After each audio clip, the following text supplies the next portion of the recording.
What is going on, everybody? One of your co-hosts here tonight, ABJ, joined by Tantalizing Tony. Tonight is WWE versus AEW. Content creators go head-to-head. A WWE Loyalist debates the AEW Superfan. Thank you all so much for joining in tonight. We hope you enjoyed. This is the pilot episode. We're working on a show name, so if anyone has any ideas, please let me know.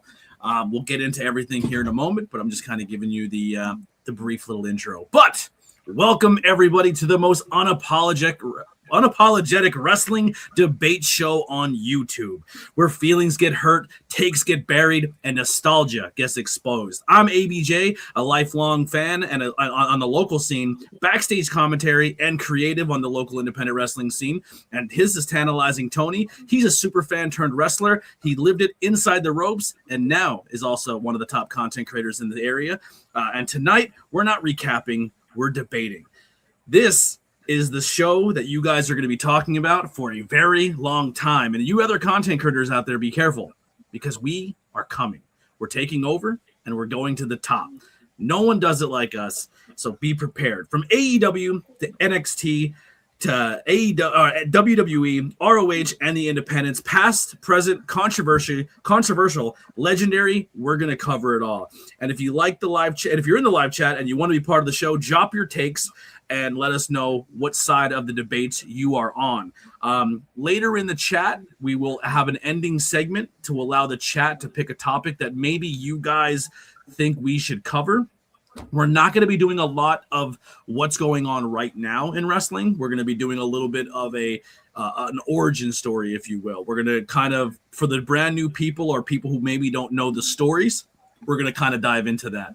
And then we're going to bounce back and forth and talk about why we love the AEW versus the WWE side. And then we do have a hot take for the end of the episode. We're going to be discussing CM Punk as the current WWE champion. And then every week we will change that main topic. But, Tony, here we are. You have called me out, sir, and you wanted to do this debate. And I said, I'll do it. And we behind closed doors, we discussed terms. I said, I don't want to be the co-host or the guest of the Tantalizing Tag Team Podcast. No disrespect. I want this to be a 50-50 split. You are on your live. I am on my live. This is just much my show as it is yours. So devil references and ABJ references will fly. There's no children around. You know what I'm saying? Well, I will try to keep it my best, but this is an ABJ, Tantalizing Tony, ABJ show here. But I want to dive into our origin stories. I want people to understand who we are as people, maybe some of the history between us, because it always hasn't been roses. It's actually been kind of rough at some patches. We were at the point of, it was on site. We were going to swing on each other at some point. But we have learned to bury that and respect each other's hard work, grind, and dedication of what we're trying to do as content creators.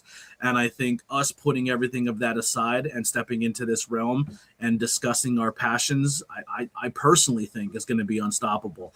I know your audience is not huge fans of me. There's some who maybe like me, some who don't. But I want to say personally to the Tantalizing Nation, I do miss you. The live streams were a great time. A lot of you I have much love and respect for, and I'm sure the ABJ cult will do the same for you. But let's get into personal background. I want you to share, Tony, how you discovered wrestling and got into picking wrestling as your content creation choice. Now, before I get into answering all of Blackwell's questions, okay, go ahead. Turn your mic up a little bit, by the way. It sounds like crap. Yeah, I'm so sorry. Listen, I don't have the. Put it next to your mouth. Jesus, I'm a little far away right now. So is this better? It's a little better. It's doable. Okay. You know what? Let me just. You know what? Let's just keep it. Let's get it a little closer here. This guy here, unprofessional. All right. Is that better? Is that better now? Yeah, go ahead. Okay. So look, guys. Anthony Blackwell Jr. read his entire spiel. You know, he bumbled a couple times over the words. He can't read his own handwriting. You guys know there's no script in front of me. I don't have my phone. I just talk off the cuff. It's what I do, okay? To quote Mark Henry. First of all, thanks for everybody for being here. It's incredible that you guys are here. I do miss doing the live streams. Having Blackwell here as an adversary is really great. We don't see eye to eye on just about anything. There was a day where we were going to go to blows, and Who knows what would happen? I could tell you what's going to happen, but I digress.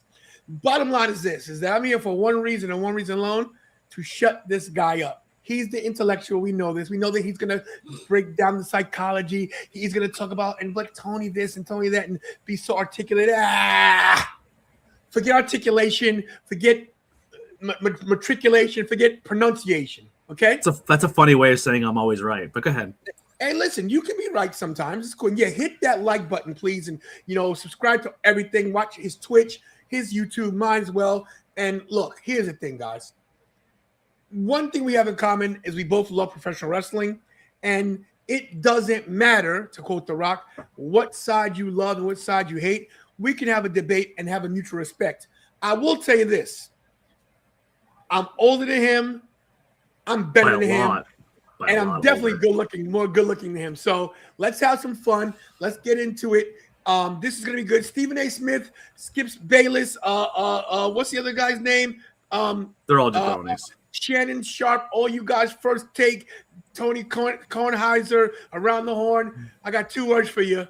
Stay tantalizing. Let's go. What's your question, bro? All right, so how did you discover professional wrestling, and what made you later on get into the content space and cover wrestling? You go first, and then I'll answer second. I'm black and I'm poor. I've been that way my whole life. Wrestling was all I had. I only had 3 channels on my TV, 2, 5, and 7, and 7 showed wrestling.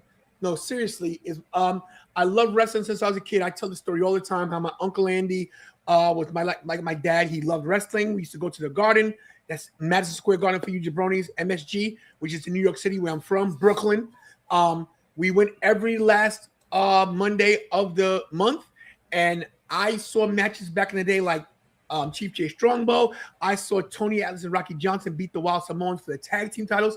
That's the 80s, bro. I go back. And I was at the first WrestleMania. I was at the first Raw. I was there when Hogan beat the Iron Sheik. So I go back. So I just always loved it.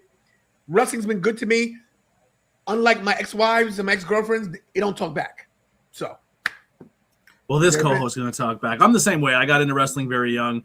I did take a break in the late high school era. I kind of dove more into the MMA aspect of things for a while there, and really fell in love with that sport. And then I started doing content, and I was interviewing local businesses and artists and musicians. And I was like, man, I want to kind of broaden my horizons and talk about different things. So pop culture, horror movies, video games, all that stuff. But then I was like, man, you know what I used to love as a kid and I was completely obsessed with was pro wrestling. And I started watching again. And everyone's like, man, you're going to love this guy, CM Punk and Daniel Bryan. You should really watch because of them. And I tuned into the Rumble that they were both in. And then they walked away from wrestling. And then I was like, well, I'm done. If that was the reason I should watch, I'm not watching. And then I came back, I think a couple of years later, I started doing content around the time that AEW was announced, but it wasn't a company yet. They were doing the press conferences and everything like that. And that's when the first All In happened. And that was kind of the introduction of my wrestling. And then I dove into the independent scene. The independent scene then turned into me becoming a backstage interviewer, then became commentary, then actually backstage interviewer a couple times. Then I went to production, and I was doing a bunch of production stuff. And then I became a creative guy where I was helping write stories and helping talent fine-tune their characters and stuff like that.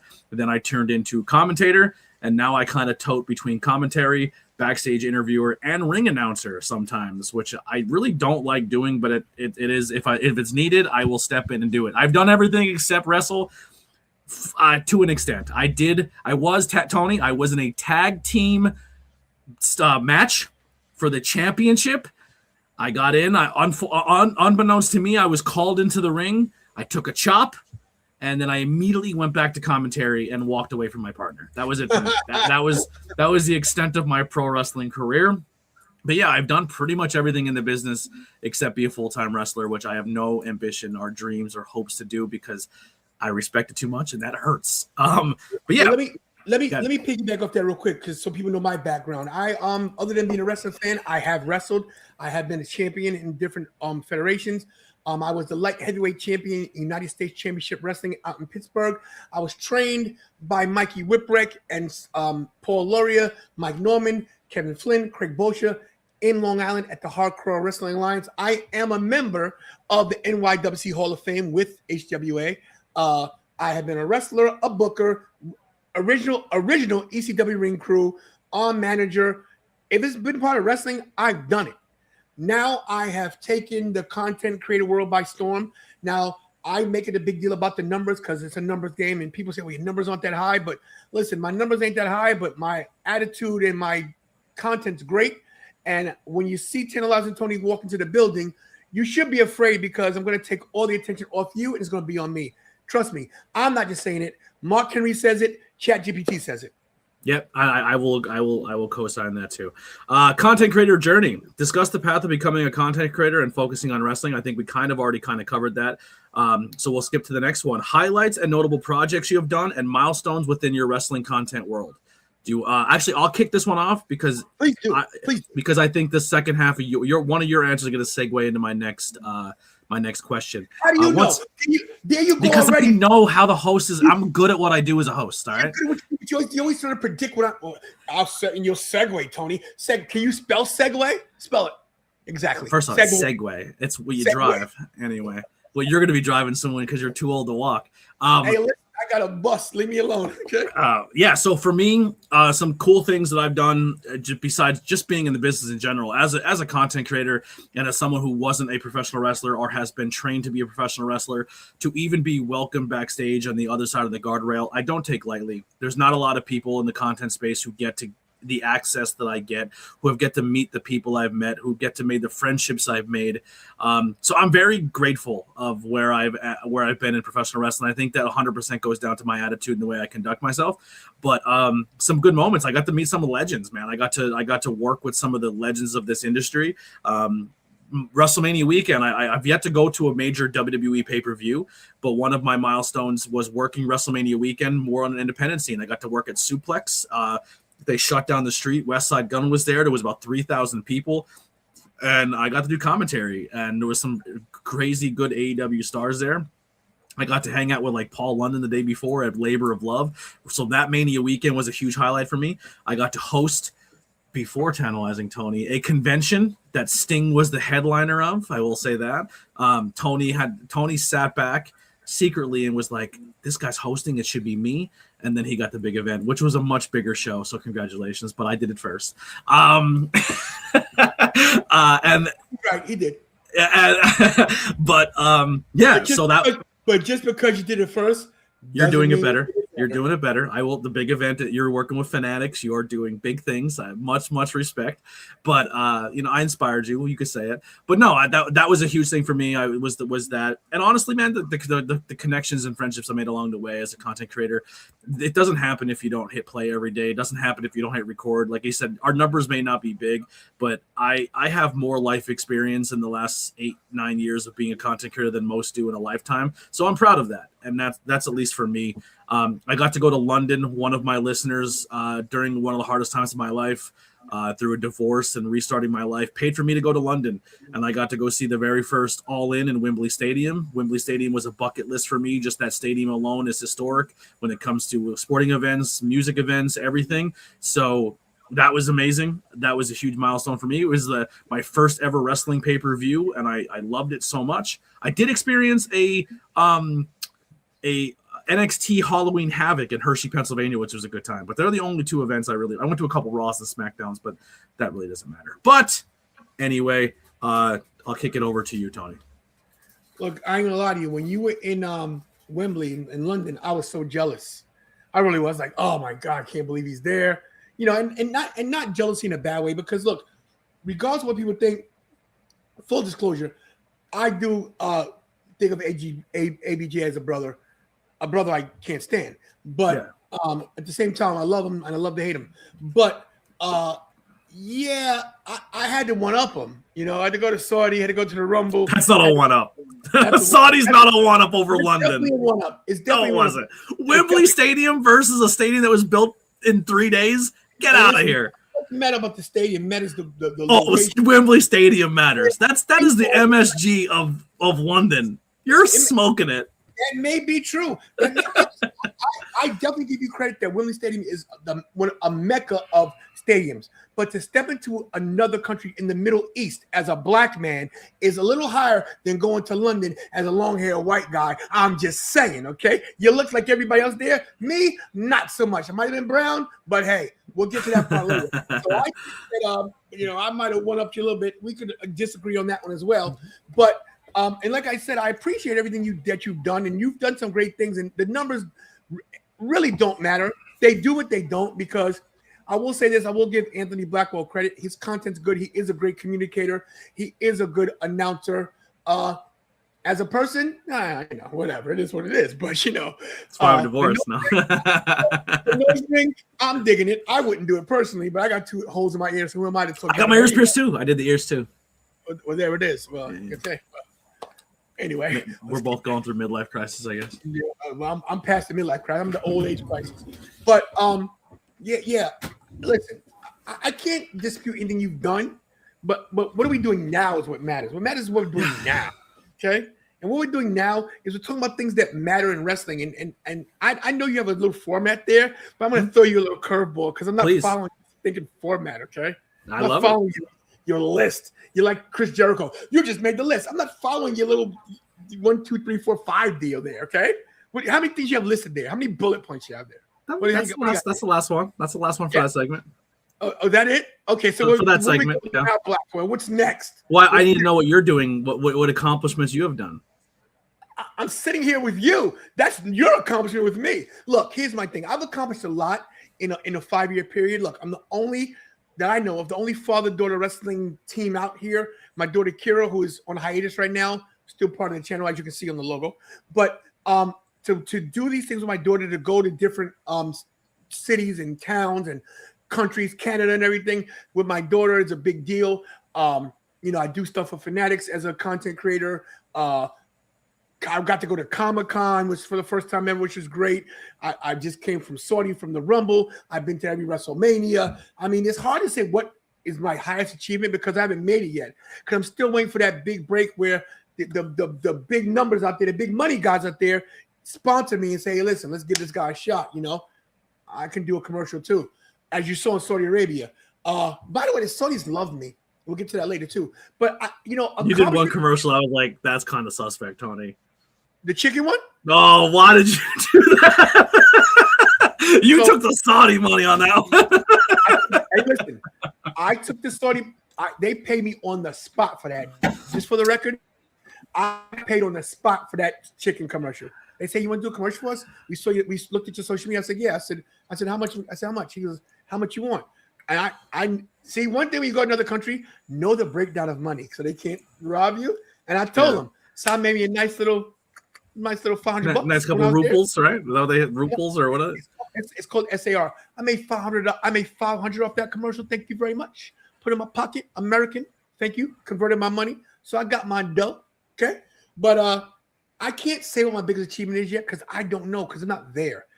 Because the next thing ahead of me, I got the big event coming up, which is huge. And there's so many major surprises going to be there. And this is a cheap plug. If you're in the New York, New Jersey, Connecticut area, Philly, go to the big event. Go to bigeventny.com for ticket information. Sam Roberts will be my special guest from Not Sam Wrestling from SiriusXM Radio. And I have so many surprises, not to mention the second cosplay contest. And I will give you guys a hint. There's going to be a lot of women involved in something coming up at the big event. And you really want to be there. Names that you know. Interesting. All right, well, I'm so excited. Speaking of going to Saudi Arabia, so before heading out there, what was your initial thoughts of going to Saudi Arabia, and what was your initial feelings before you got on the plane and you were going to go over there? Was it fear? Was it anxiety? Was it uncertainty? Everything. So let's clear it up. And you might have been one of the guys that jumped on me on this because you're the first one. You said this. I didn't say nothing. I let it go. I didn't get negative. I didn't say a word. No, because here's the thing. When people took what I said the wrong way, when WWE announced that they were going to Saudi, I was pissed. Sure were. Pissed. Yep. But not because it was there. I was pissed London didn't get it first. And I was pissed that I wouldn't be able to afford to go. I never said I wouldn't go. That never came out of my mouth one time as we losing Blackwell. It never came out of my mouth once that I would never go there. I was like, this is bull. I'm going to lose my WrestleMania streak. It was more of a selfish thing I was upset about. Yeah. I never said I would never set foot there. I just said, I'm not paying my own money. I said, I'll never pay my own money to go Saudi, and I didn't. So I stayed true to me, true to my word, just to clear it up. Now, aspects of anxiety, trepidation, fear, all the above. I didn't know what to expect, but Mark Henry, my friend, the world's strongest man, Mark Henry, told me, hey, Tony, they just like us, bro. They just like us. He ain't nothing to worry about. He told me that. After 2 drinks and some Xanax, I was good on the plane. I was good. Because I really worried a lot because I am an African-American, I'm a black man going to Saudi Arabia, but they are brown just like me. And I will say this, I got a lot of love. There was a little incident. We'll get in that another time. But for the most part, it was all love. I got off the plane. These guys saw me the title on my shoulder. They greeted me. All the officials greeted me. I'm pretty sure you saw my social media. They loved it. And the kids loved me. Loved Alan Owens. Shout out to my boy Alan Owens. Loved the Haroon twins. It was a good experience. It was scary because at night, so I walked a few places from my hotel. My hotel was physically maybe quarter of a mile to the stadium, but there's back roads. Not like a straight shot. You can walk there. No, because they don't allow you to walk down the street. You have to walk 2 miles down to cross the street. Oh, wow. There's certain areas you have to cross. There's certain pedestrian areas. You can't just cross the street. Now, like Vegas. Like Vegas. They will arrest you on the spot. So they said, no, you got to walk this way, and they're very deliberate on where you got to go.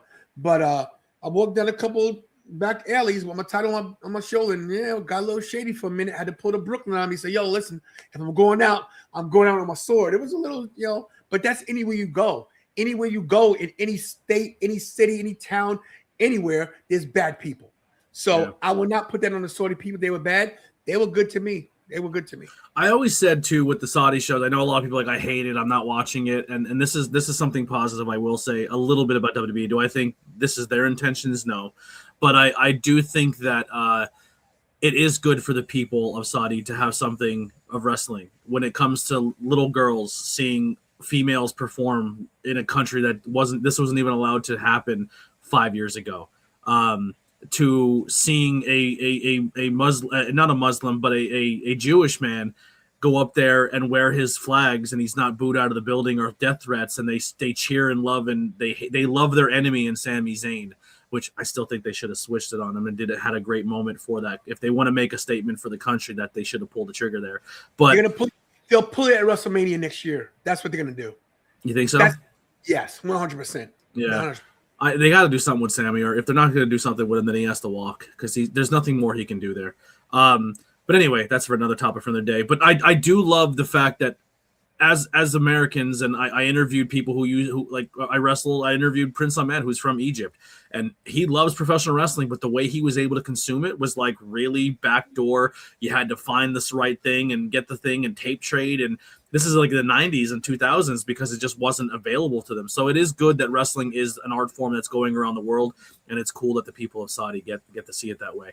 But initial experiences and first impressions on Arrival. So you get there, you said you got nothing but love and stuff. So we'll kind of go on to the next one. Event experience. What was the atmosphere like? What was the stadium like? What was outside the stadium like?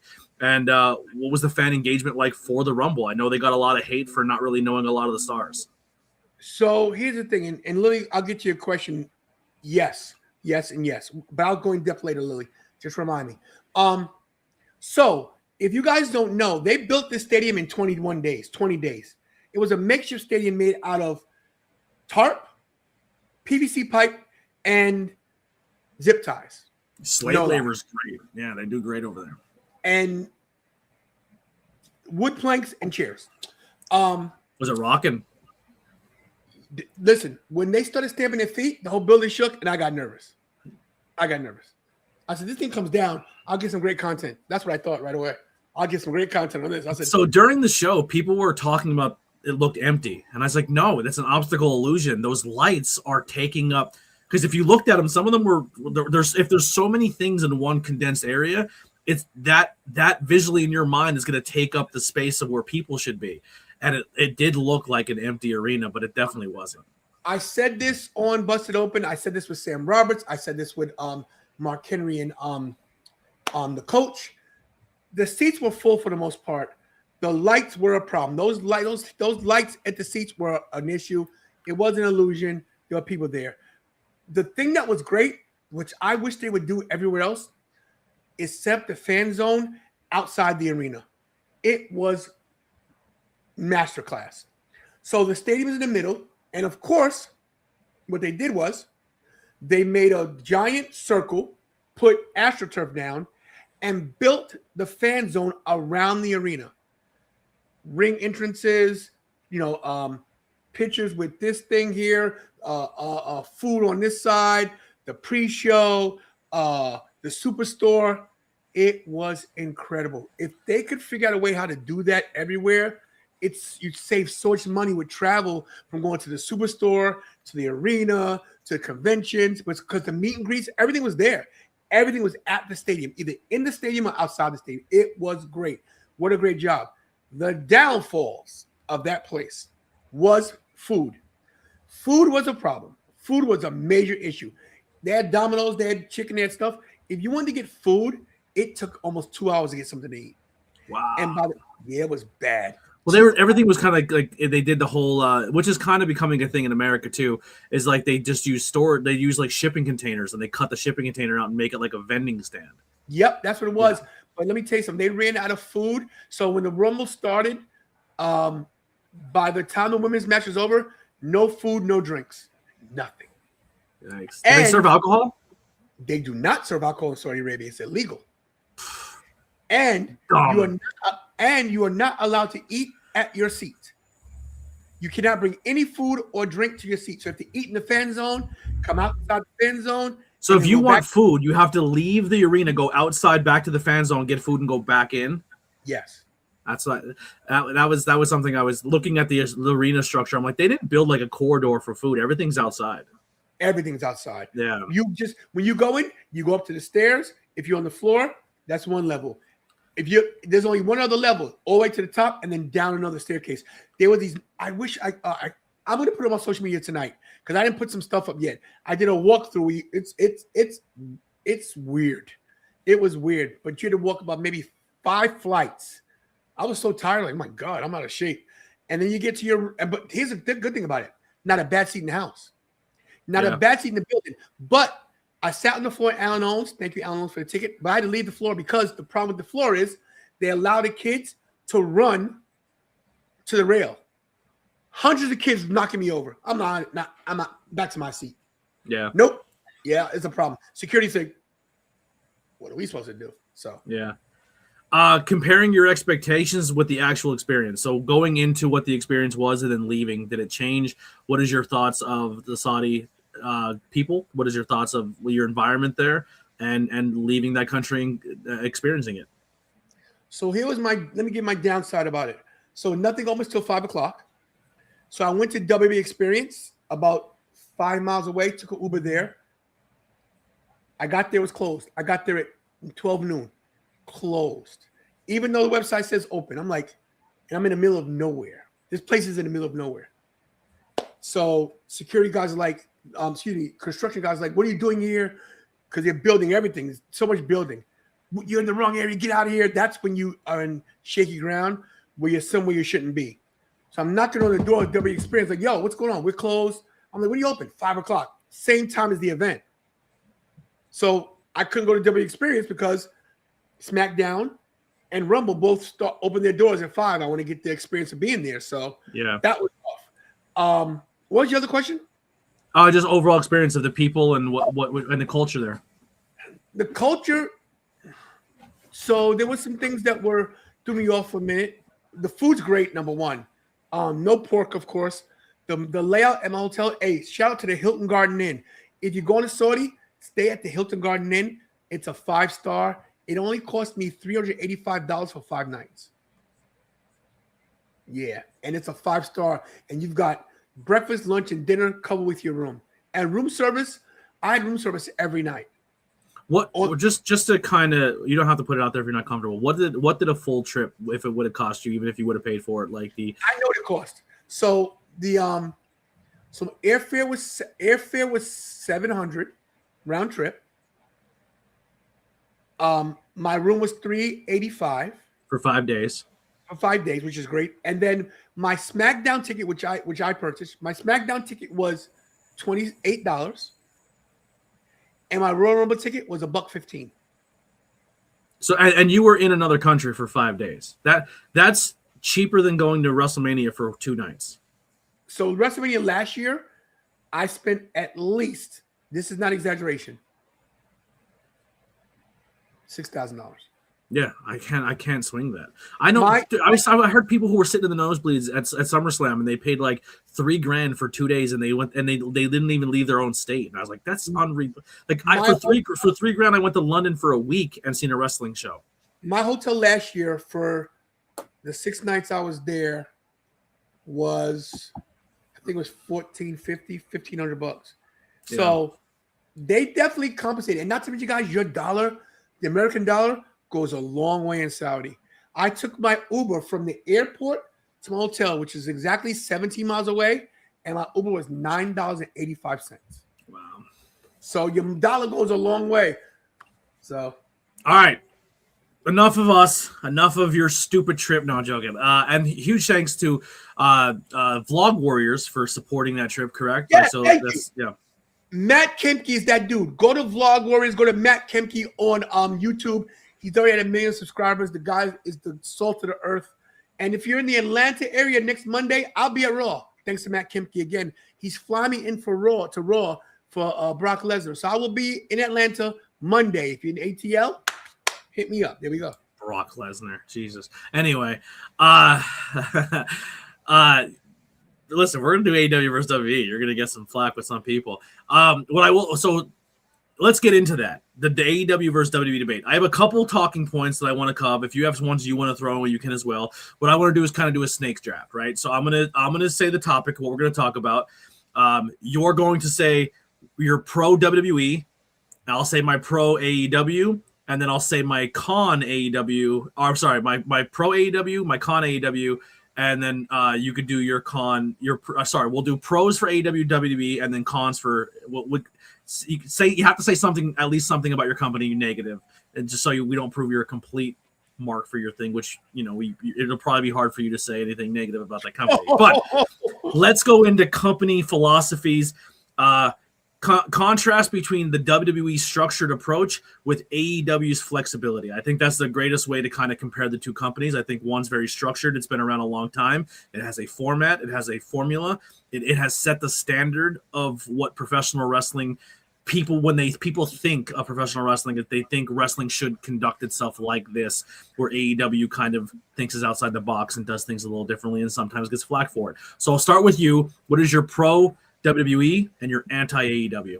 So before I get there, let me say one thing. You always think that things are a certain structure. WWE has a certain structure. They do. No, listen. They do, because they do it better. And this is where I'll give you my pro. WWE is more entertaining. They are a sports entertainment company that wrestle. What's their face? What are you making a face for? What's the problem? All right, go ahead. Okay. You like the Avengers? Are you an Avenger fan? You're a Batman fan? Are you a Superman fan? I'm a DC fan. Okay, so you know that when you go into a movie, a DC movie, it's going to be enjoyable. Not always. But you know what I mean. WWE, I have never been disappointed in aspects of being entertained. Does everything always work out the way it should? No, of course not. But they always find a way to tell a story from beginning, middle to end. And you might not like the ending, and you might not like the middle or the beginning, but you do enjoy the journey. That is my pro W. I think that they do such a great job of telling stories and keeping you engaged that you watch this thing for how many years? The longest episodic television in history. We watch it every week. They have no off season. They go every day. They go every month. They go every year. They don't stop. I mean, Do they regurgitate storylines? Who doesn't? Dallas Dynasty all did the same thing back in the day. So, yeah, I will never say that the company's perfect because it's not. They have a lot of downfalls with them. But in aspects of being entertained, I think it's the most entertaining thing on television. Like, I can't wait to watch Raw and SmackDown. I've always find that I enjoyed it. Not every segment, but as a whole. So that's my pro WWE. Now, what do you want now? My con AEW. My con AEW? Mm-hmm. Lack of storylines. Like, bro, other than Tony Storm, Crazy. I never know what group Moxley's in. They changed the name. First did what's the names before? Blackpool Combat Club. Then they're the Death Riders. Then there's something else. Then they got this guy in the faction. I never know who's doing what. Mark Briscoe's on this show, and now he's here. And who's a face, and who I never know what's going on in aspects of who's the good guy and who's the bad guy. That's what I want to know all the time. That's what keeps me engaged. Good versus evil. In this fact, you're the devil and I'm an angel. Like, this is a perfect thing right here. Like, I want to know who is telling the story. How'd you get there and why? Is Roman a good guy or a bad guy? What? Is Roman a good guy or a bad guy? So here's where you get into a little bit of a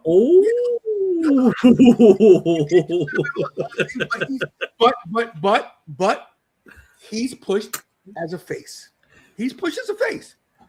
They might call it a tweener, like he's a Stone Cold guy, but we all know he's a face.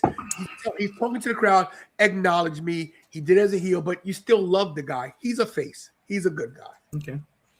All right. Well, I will switch now I'll stick with company philosophies because that's what the topic was. I think the AEW's philosophy, I'll start with the pros of AEW. I think AEW's philosophy to change things up and not do things the same way. I like how they treat every champion like a champion. They don't treat it like a secondary. I think every champion they try to treat as if it's a big deal. And I like that. And I like how they continuously rotate the champions to main events of pay-per-views. The world champion's not always your closer. It's who's getting the bigger push for the story at that point in time. And I like that they don't do exactly copy and paste of what their competitor does. I like that they try to do something different and try to create their own formula and have their own philosophy on how they do things. I think they do a better job of rotating stars. When a Kenny Omega leaves the company for 2 years or a year for injury, MJF leaves for a year, Swerve Strickland leaves for a year, Will Ospreay leaves for a year. They rotate three things. They have a super stacked, deep roster.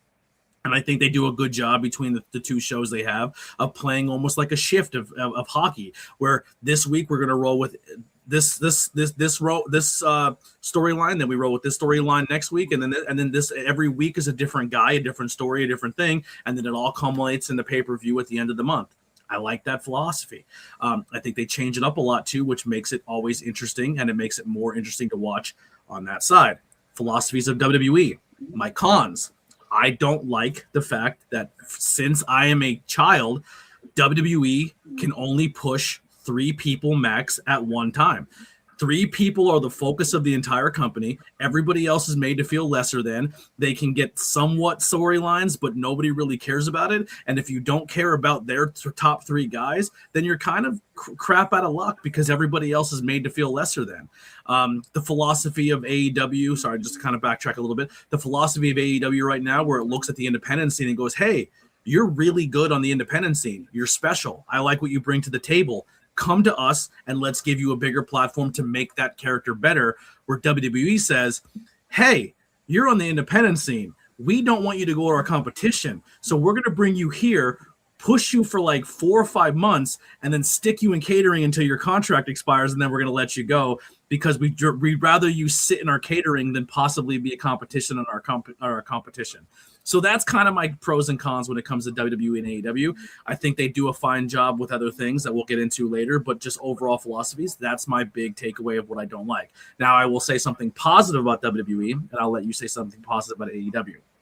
WWE, I do think because they are the Coca-Cola of pro wrestling, I think they have a better job of keeping people engaged. I think they hold their fans' hands a lot when it comes to doing the aspect of recap, remind you every single 3 seconds what happened last week, the week before, what happened 15 seconds ago.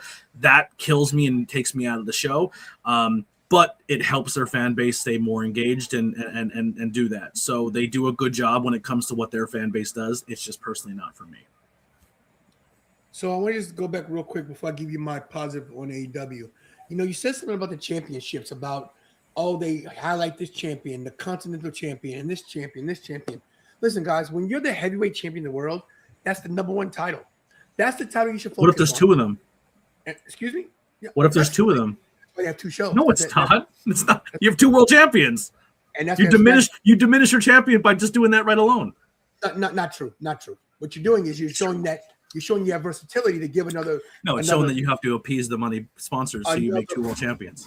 Another brand, a champion. It's fine. Okay, you got Drew on one side, and right now you got Punk on the other, and they're both legit world champions, and I believe it. When you're saying that all these championships, I love the IC title. The IC title to me was the workhorse title. Mm-hmm. It's my favorite title, but I don't want to see that in the main event of WrestleMania. I want to see the heavyweight championship. And with the way AEW goes, they got the Continental Champion, I don't even know what champion is what. Are we gonna do the debate of who has more belts? It doesn't, but I know the position of the belts. I know that in WWE, because you watch it more. The Universal Champion is the top there. Then the U.S. title. Then is the tag titles, and then you have the women's titles in that aspect. Women's title, women's U.S. Same thing with.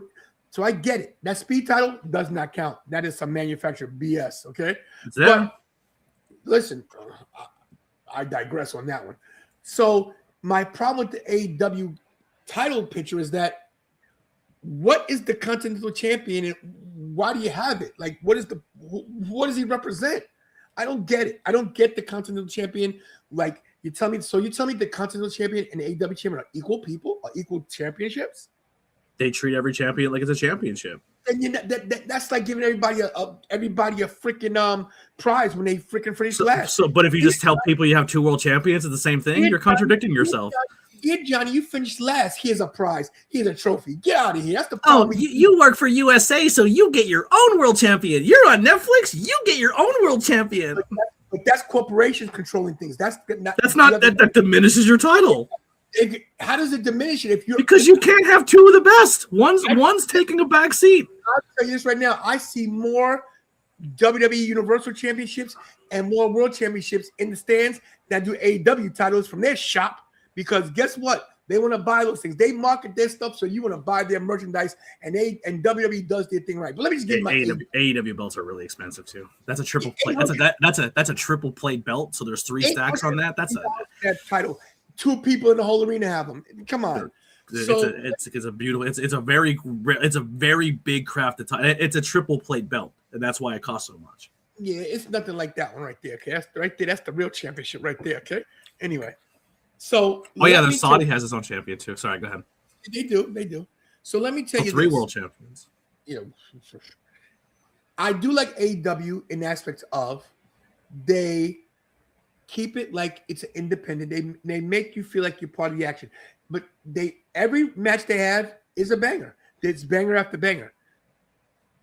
Well, let's not go too far because that's going to be a segment coming up. This is just company philosophy right now. Oh, philosophy. Yeah. Well, their philosophy. Sorry. See, guys, here we go with the intellectual trying to correct me, the street guy. Well, we're staying on topic. That's how a debate show works. Stay on topic.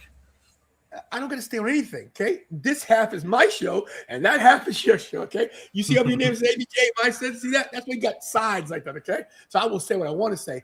But I will say AEW does a good job of promoting wrestlers. If you're independent wrestler, you can shine. Your actual wrestling acumen does matter a little more than it does in aspects of how WWE makes you want you to be a bigger presence. But see, me being such a big presence as I am, I would shine in WWE, and AEW is beneath me. They're beneath me. I'm saying it, and I will see AEW stars in the big event, and I'll tell them to their face, I don't care. Okay, I think the company's great. Don't get me wrong, I do. I think they're great. I cannot say nothing against those wrestlers. They work hard. Some of those guys used to be W wrestlers. But as a whole, on how the product is presented to us, it's a rinky-dink organization like the SWI and Alex. It's like a rinky-dink organization. I feel that Tony Khan is the biggest mark in the business. I said it, clip it, send it to him. He doesn't realize how to run a company. He doesn't realize how to keep things moving forward, because if he did, why are they so terrible in the ratings? They can't get anybody to stay with the product. Only the people that love them to death and want to hate on WWE. I don't hate AEW. I just don't like it. Well, I can counter why they don't get the same media presence is because TKO is a media conglomerate champion, and TKO, let's just keep it a buck. TKO pays big organizations and media people money to not talk about AEW as a competition, and that kills them in the media. And when all the content creators and all the media people are pro one company and not the other, listen, it happened back in the day with Xbox and Sony. Sony spent more money paying people to say they were better than Xbox, and were they? No, it was, but it swayed the people's minds to go one way or the other. And when it comes to Tony Khan being a mark, I'll take a mark all day over someone who's going to traffic me in a sex game. Wow. So we'll go that route. Give me my little mark all day long. At least I know he cares about the art form of professional wrestling, where the other guy who held that company down for years and years and years literally wanted to remove the name of professional wrestling and make it sports entertainment, and wanted to kill the business that was essentially he took away from everybody else. But that's a conversation. First of all, yeah. You know what? Go ahead. No. This is gonna sound crazy. I'm gonna defend Vince. Yikes. Yeah. I'm gonna do it. What Vince is accused of has nothing to do with me. I will tell you this. Everybody's so mad at Vince that he went through all the territories and picked up this and picked up this. It's called capitalism. It's called business. Mm-hmm. It's called I'm bigger than you. If you can't keep up with me, oh bad. Too bad. This is the way the world works, guys. I'm sorry. Sure. It sucks. I don't. Everybody's like, what? What? What? You guys? Listen, it's the way business works. But here's the thing.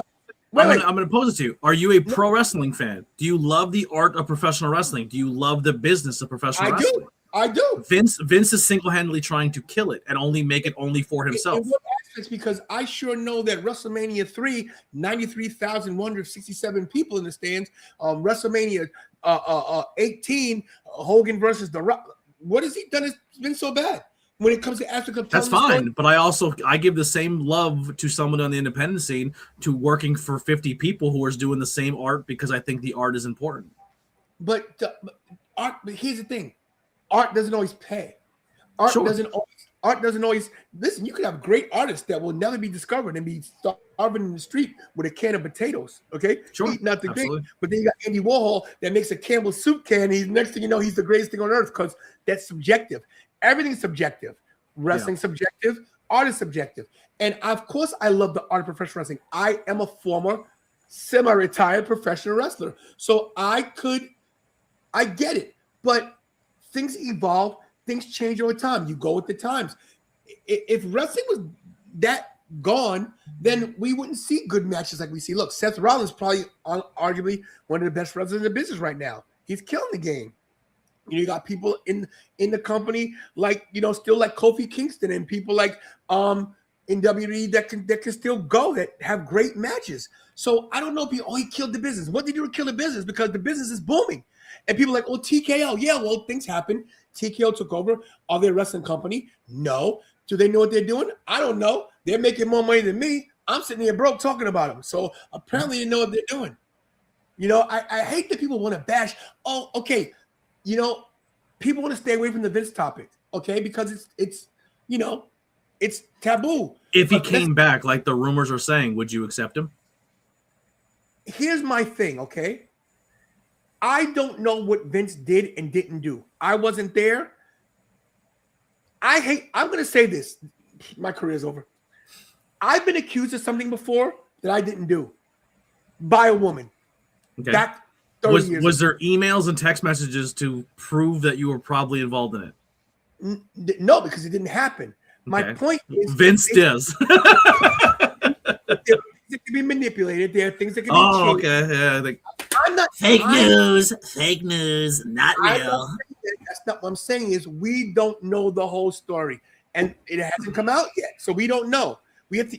We know enough of the history of WWE and the disgusting things that happen backstage to say it's not possible is wild. If you know this company and you've been following it and you know the stuff that's been going on, I didn't say that. I didn't say that. Don't nobody here turn around and say, "Oh, Tony went rogue because he loved WWE and he signed." I'm saying this.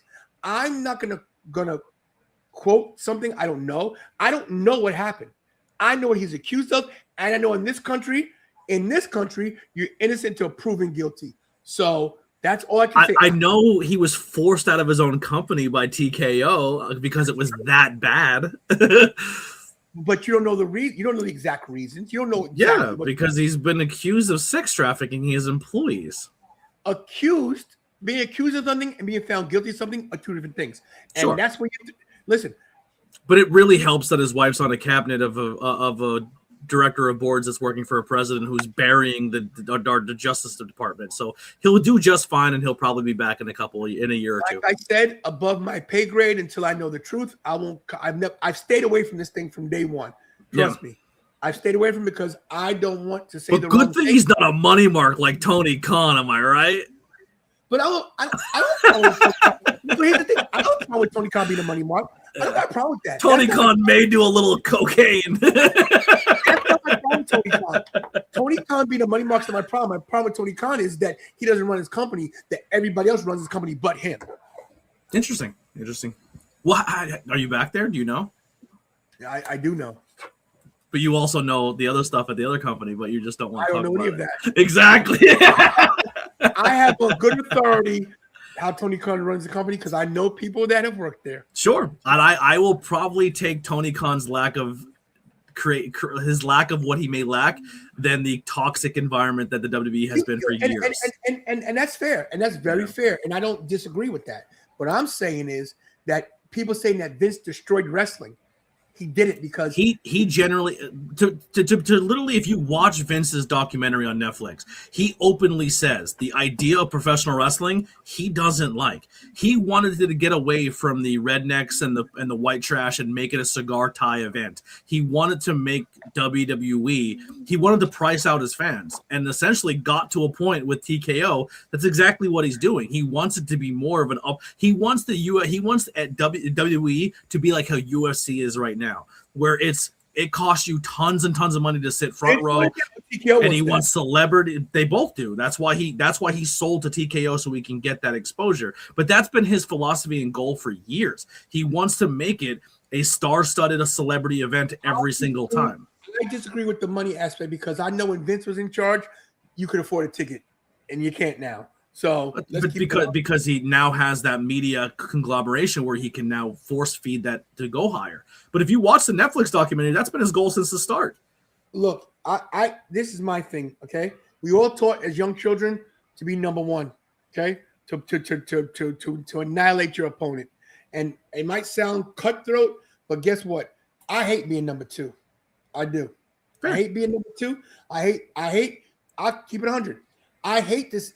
Not that I have any problem with my success, but I hate to see other content creators out there going to movie premieres and going to stuff when I know I could be there too and I deserve it. I hate it because I shouldn't be back here sitting in this room right now. I should be out there doing my thing. But Lily said, if you ain't first, you're last. And I'm not trying to be last. I'm trying to be first. The difference with me is I'm not gonna be put in a position where I have to make a decision. Hey, that I did anything to anybody the wrong way. You know what I'm saying? So I get what you're saying. And people go say, sure. Tony, you love WWE so much that you'll just turn the other cheek. No, I'm not stupid. I'm not going to quote something. I'm not going to talk about something I don't have any firsthand knowledge of. Yeah. I'll keep it a buck. And I'm not saying this, and you know me personally, and you know what I stand on and what I a lot of things I go to try to make concessions for things. But if I was offered a WWE contract, I would have a really hard time accepting it. I would really have to think about that. It's not something I would jump on because I don't know if I'd be able to be backstage and see something and not be able to talk about it. That would make me uncomfortable. But anyway, let's get away from philosophy and stuff. We talked a little bit about storytelling.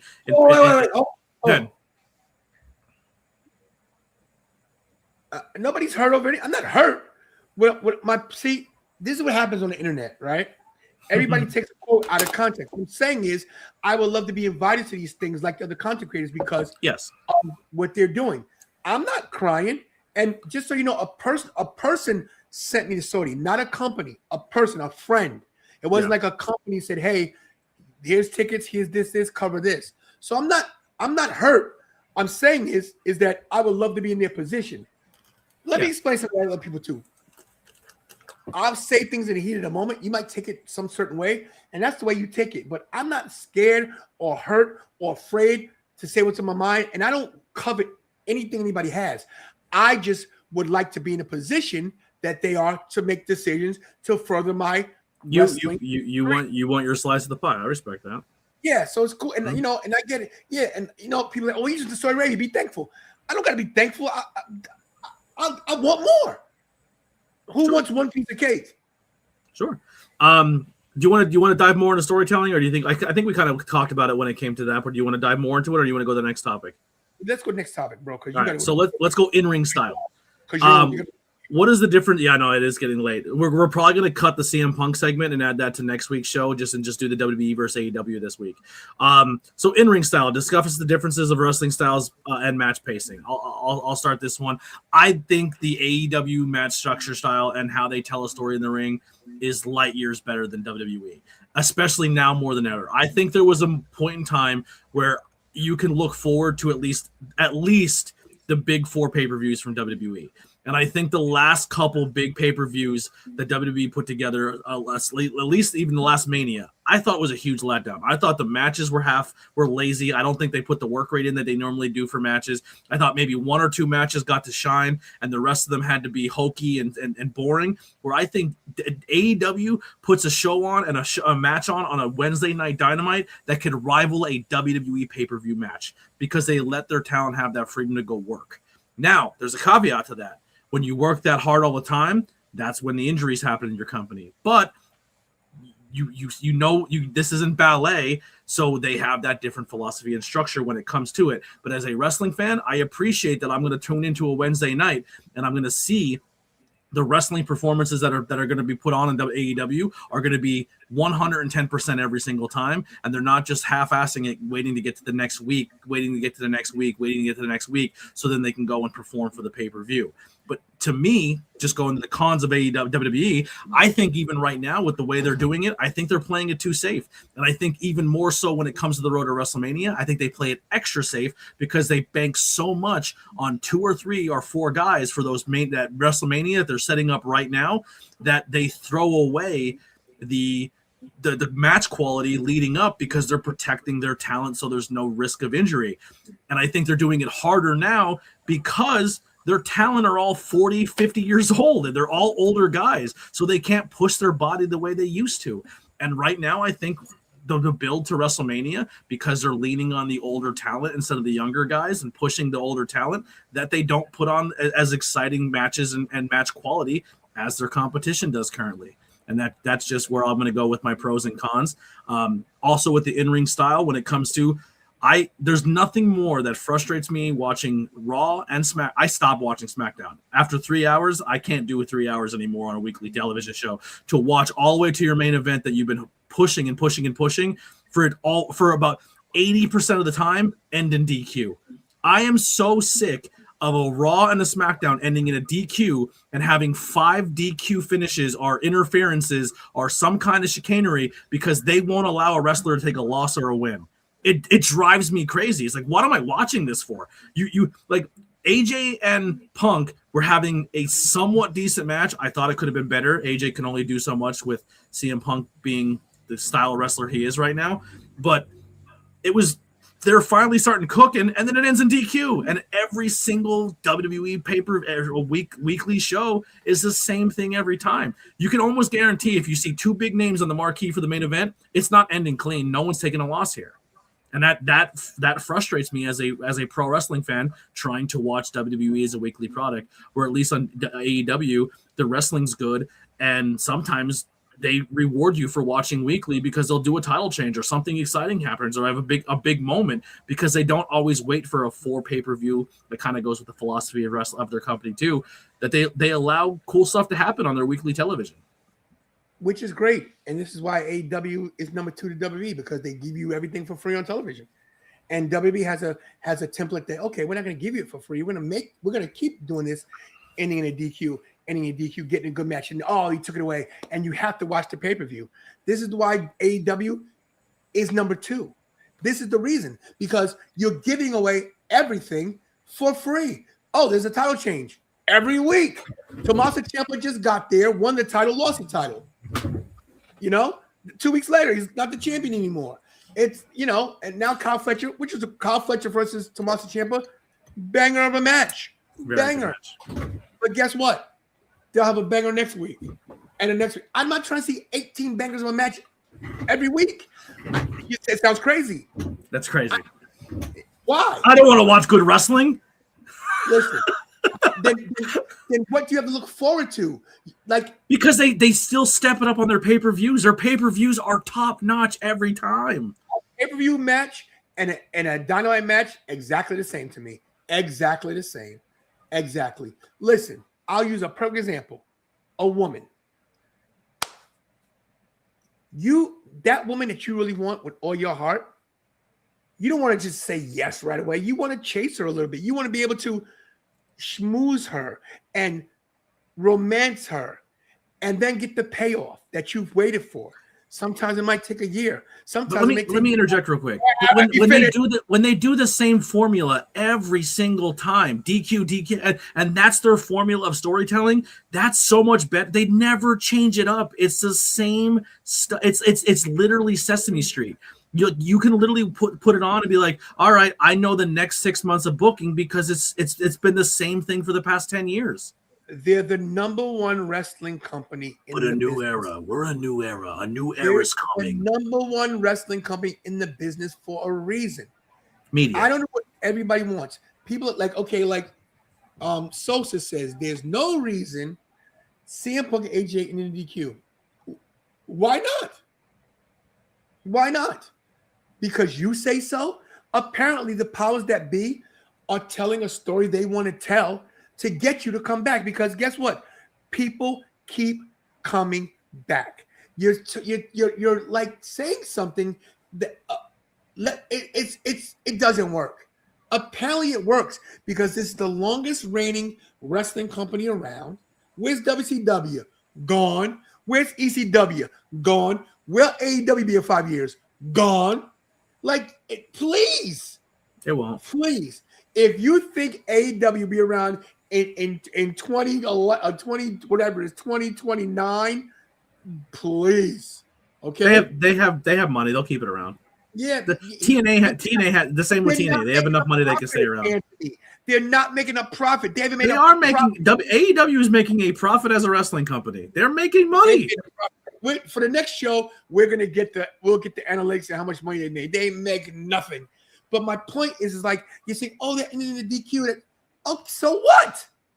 So what? What does it hurt that it ended in DQ? You didn't get the finish you wanted, but you're gonna come back next week and watch. It ends in DQ every single week. That's not true. It's not true. It's not true. And how often does a weekly wrestling main event on WWE end in DQ? How often? I would say once every 3 weeks. You are crazy. It's at least 80%. No way. You're out of your mind. You're out of your mind. It doesn't happen that much. And what's wrong with the disqualification? What was the finish of this week's Raw? Main event. What was the main event? You remember? I don't, because I tune out halfway through because I have no expectations for it. What wasn't it? LA Knight. What was the finish?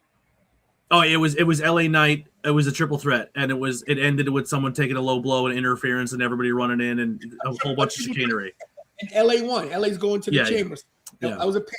But once again, nobody can end clean. 45 people have to be involved because, God forbid, a guy takes a fucking. No, I don't guy takes a pin. Because I have a grade 4 concussion. I was in a car accident. I have a grade 4 concussion, so it takes a minute for me to retain things. If you notice, I said LA Knight. Okay, calm down. Yeah. I remember it too. I have a life. I have a job. I have a concussion. But here's my thing. And I love Sosa because he's throwing me off, which is great. He's like, I got him. But my thing is this, is that if things at WWE didn't work, why are they still here?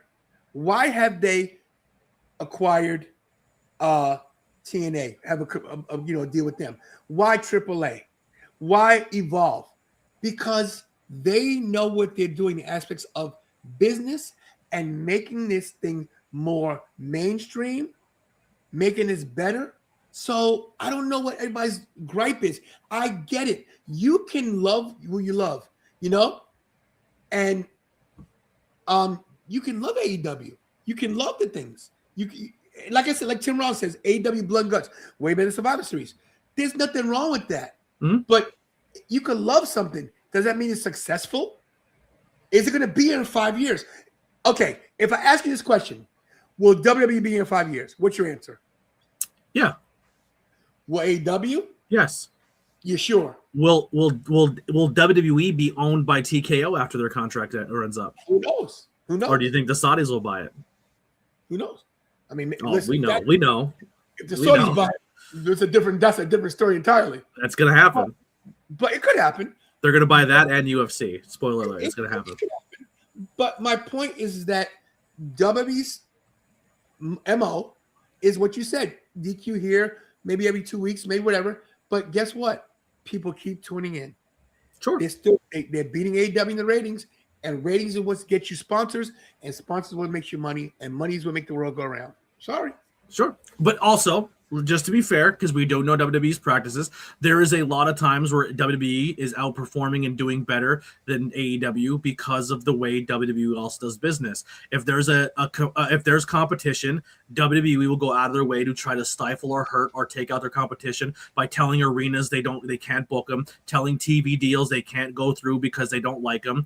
If they generally did just said, hey man, I'm really glad there's wrestling for everybody, and let's just have wrestling for everybody, and competition is good for us, it gives more people jobs, more people everything, that would be no problem. But WWE clearly goes out of their way to step on the neck of every single person around them because they want to be the only wrestling company, and I don't like that philosophy.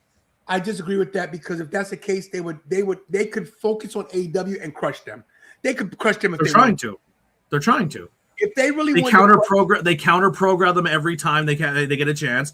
They try to do as much as they possibly can when it comes to the counter programming. They're not allowing them to run certain arenas around the nation. They pay media to trash them every chance they get. They're doing a lot to try to crush them. But unfortunately, the best part about it is AEW used to play into it and talk about it and play into it, and they learned the more they did, it didn't make them look any better. So they shut up and they focused on themselves, and I think it has changed the landscape of AEW since.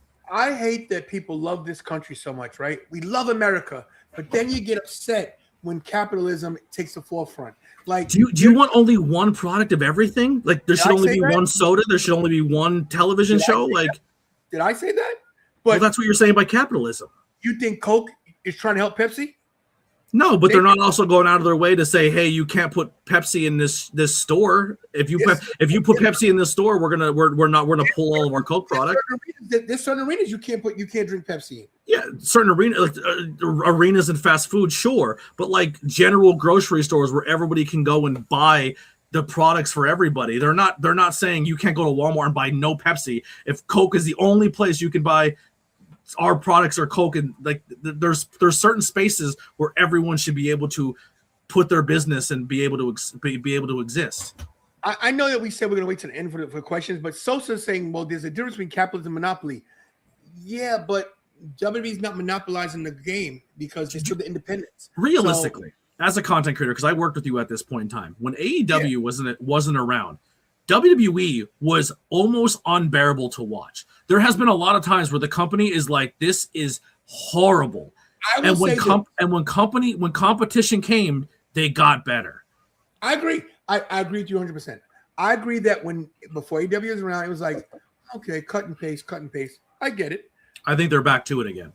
Well, maybe they are, but my point is that they always find a way. Look, you're going to have ebbs and flows. You're going to have lulls. You're going to have dead time in anything you do. Not every Game of Thrones episode is great. Not every Breaking Bad episode is great. Sometimes there's just character development in these things.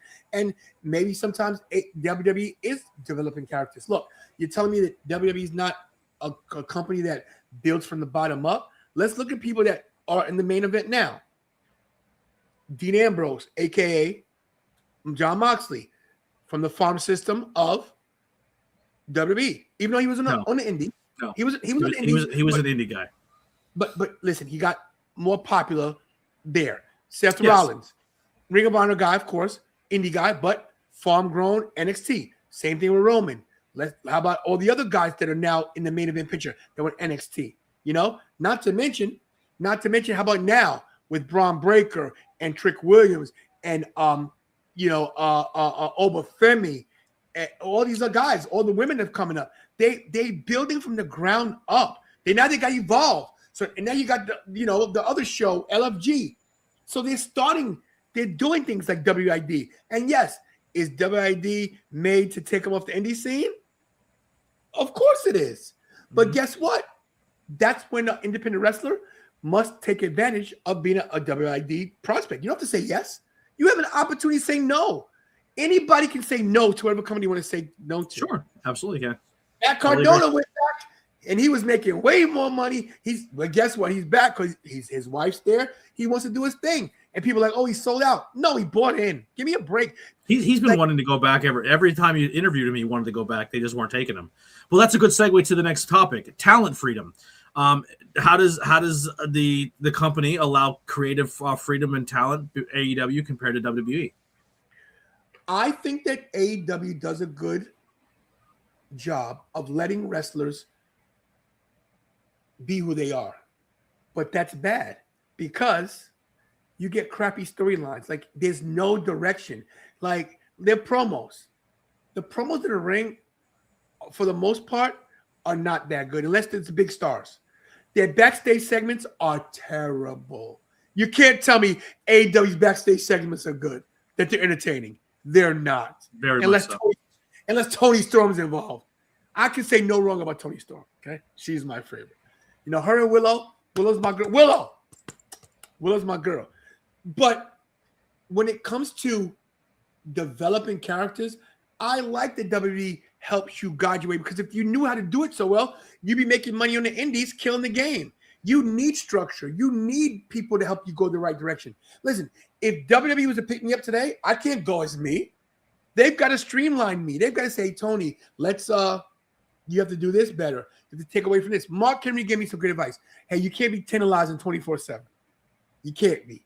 You're great. So TCO, you're great at what you do. You're incredible. But sometimes you're a little too tantalizing. Just be you. Be Tony. And he's right. You can't. Somebody like me needs structure. I need somebody to tell me, hey, go this way. The problem with AEW is they give them too much creative freedom, which is crappy. And we're gonna disagree on this. I'll use my man. What's his name? Oh my god, my brain's not working.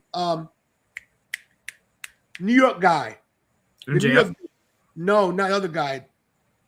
Beer belly guy.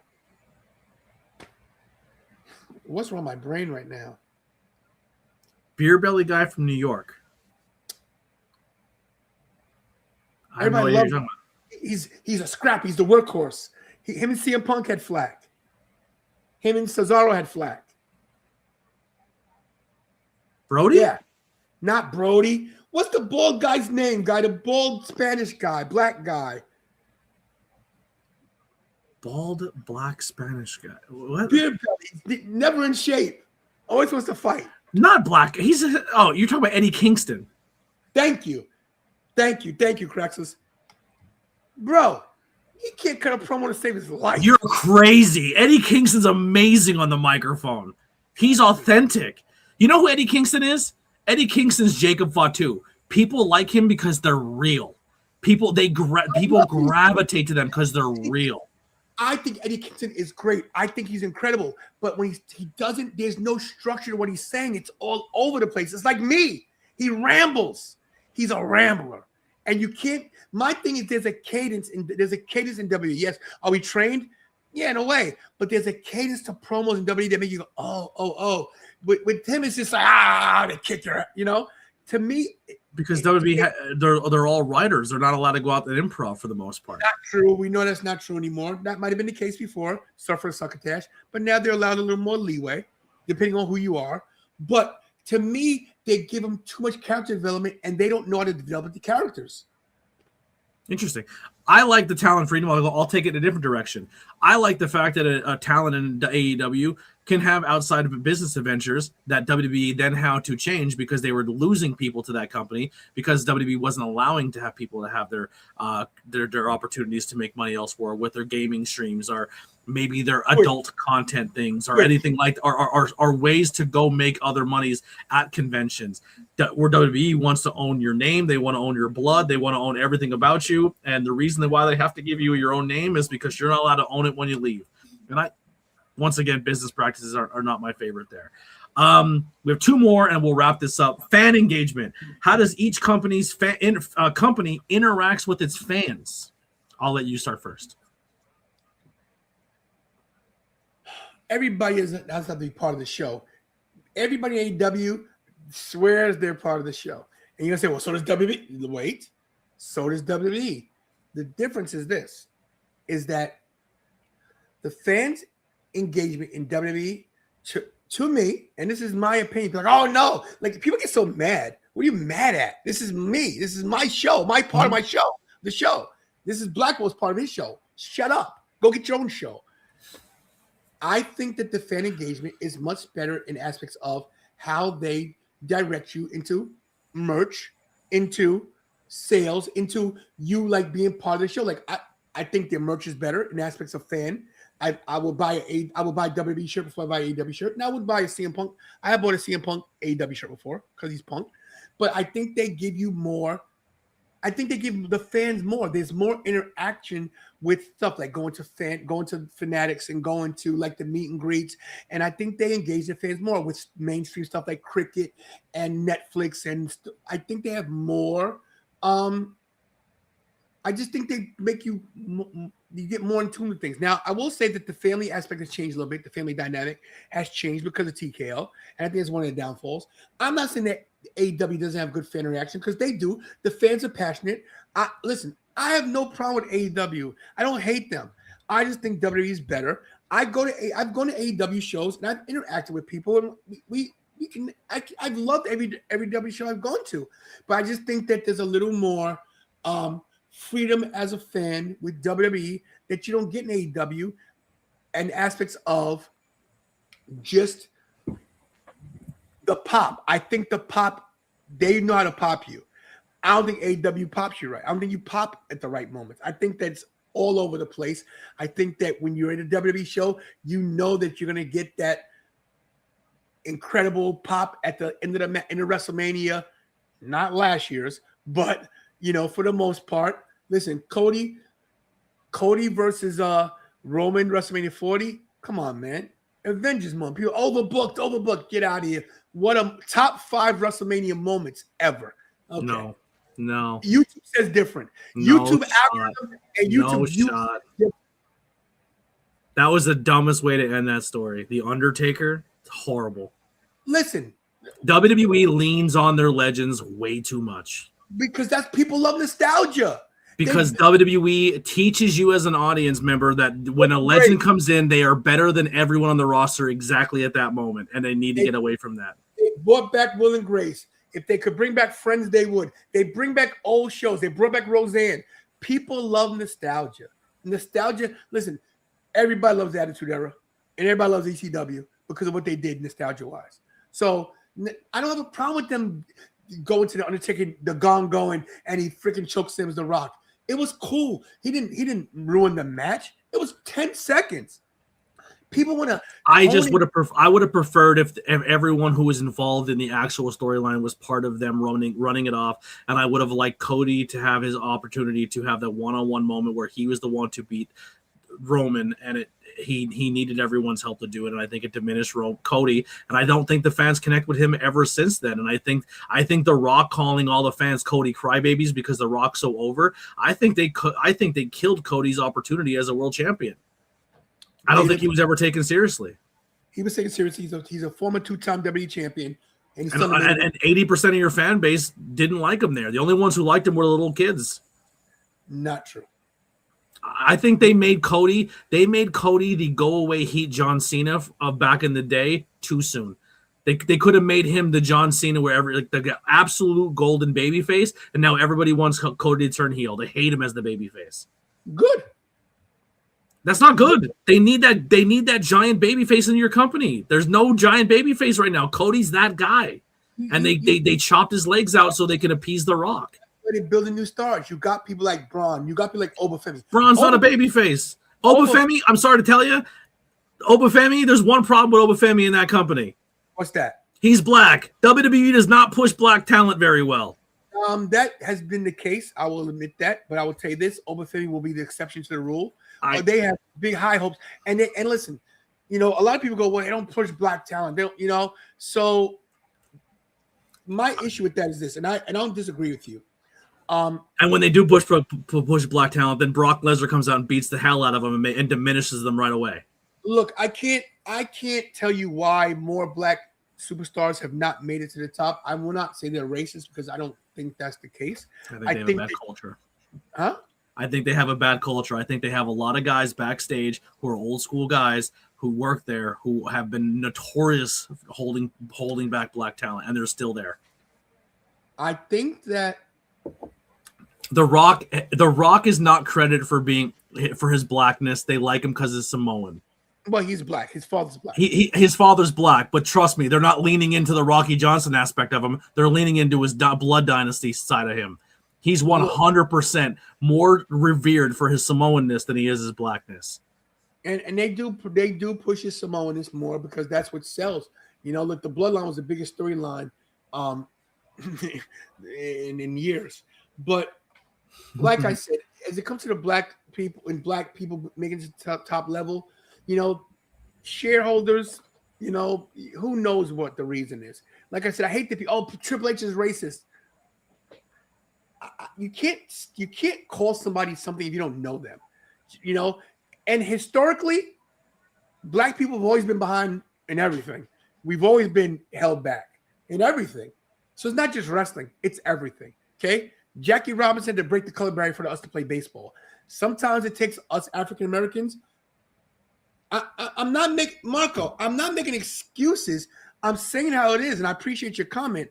I'm not making excuse. Like when you make a point of something because you see the other side of it, doesn't mean I'm. Don't worry about the chat right now. Stay on topic. Keep going.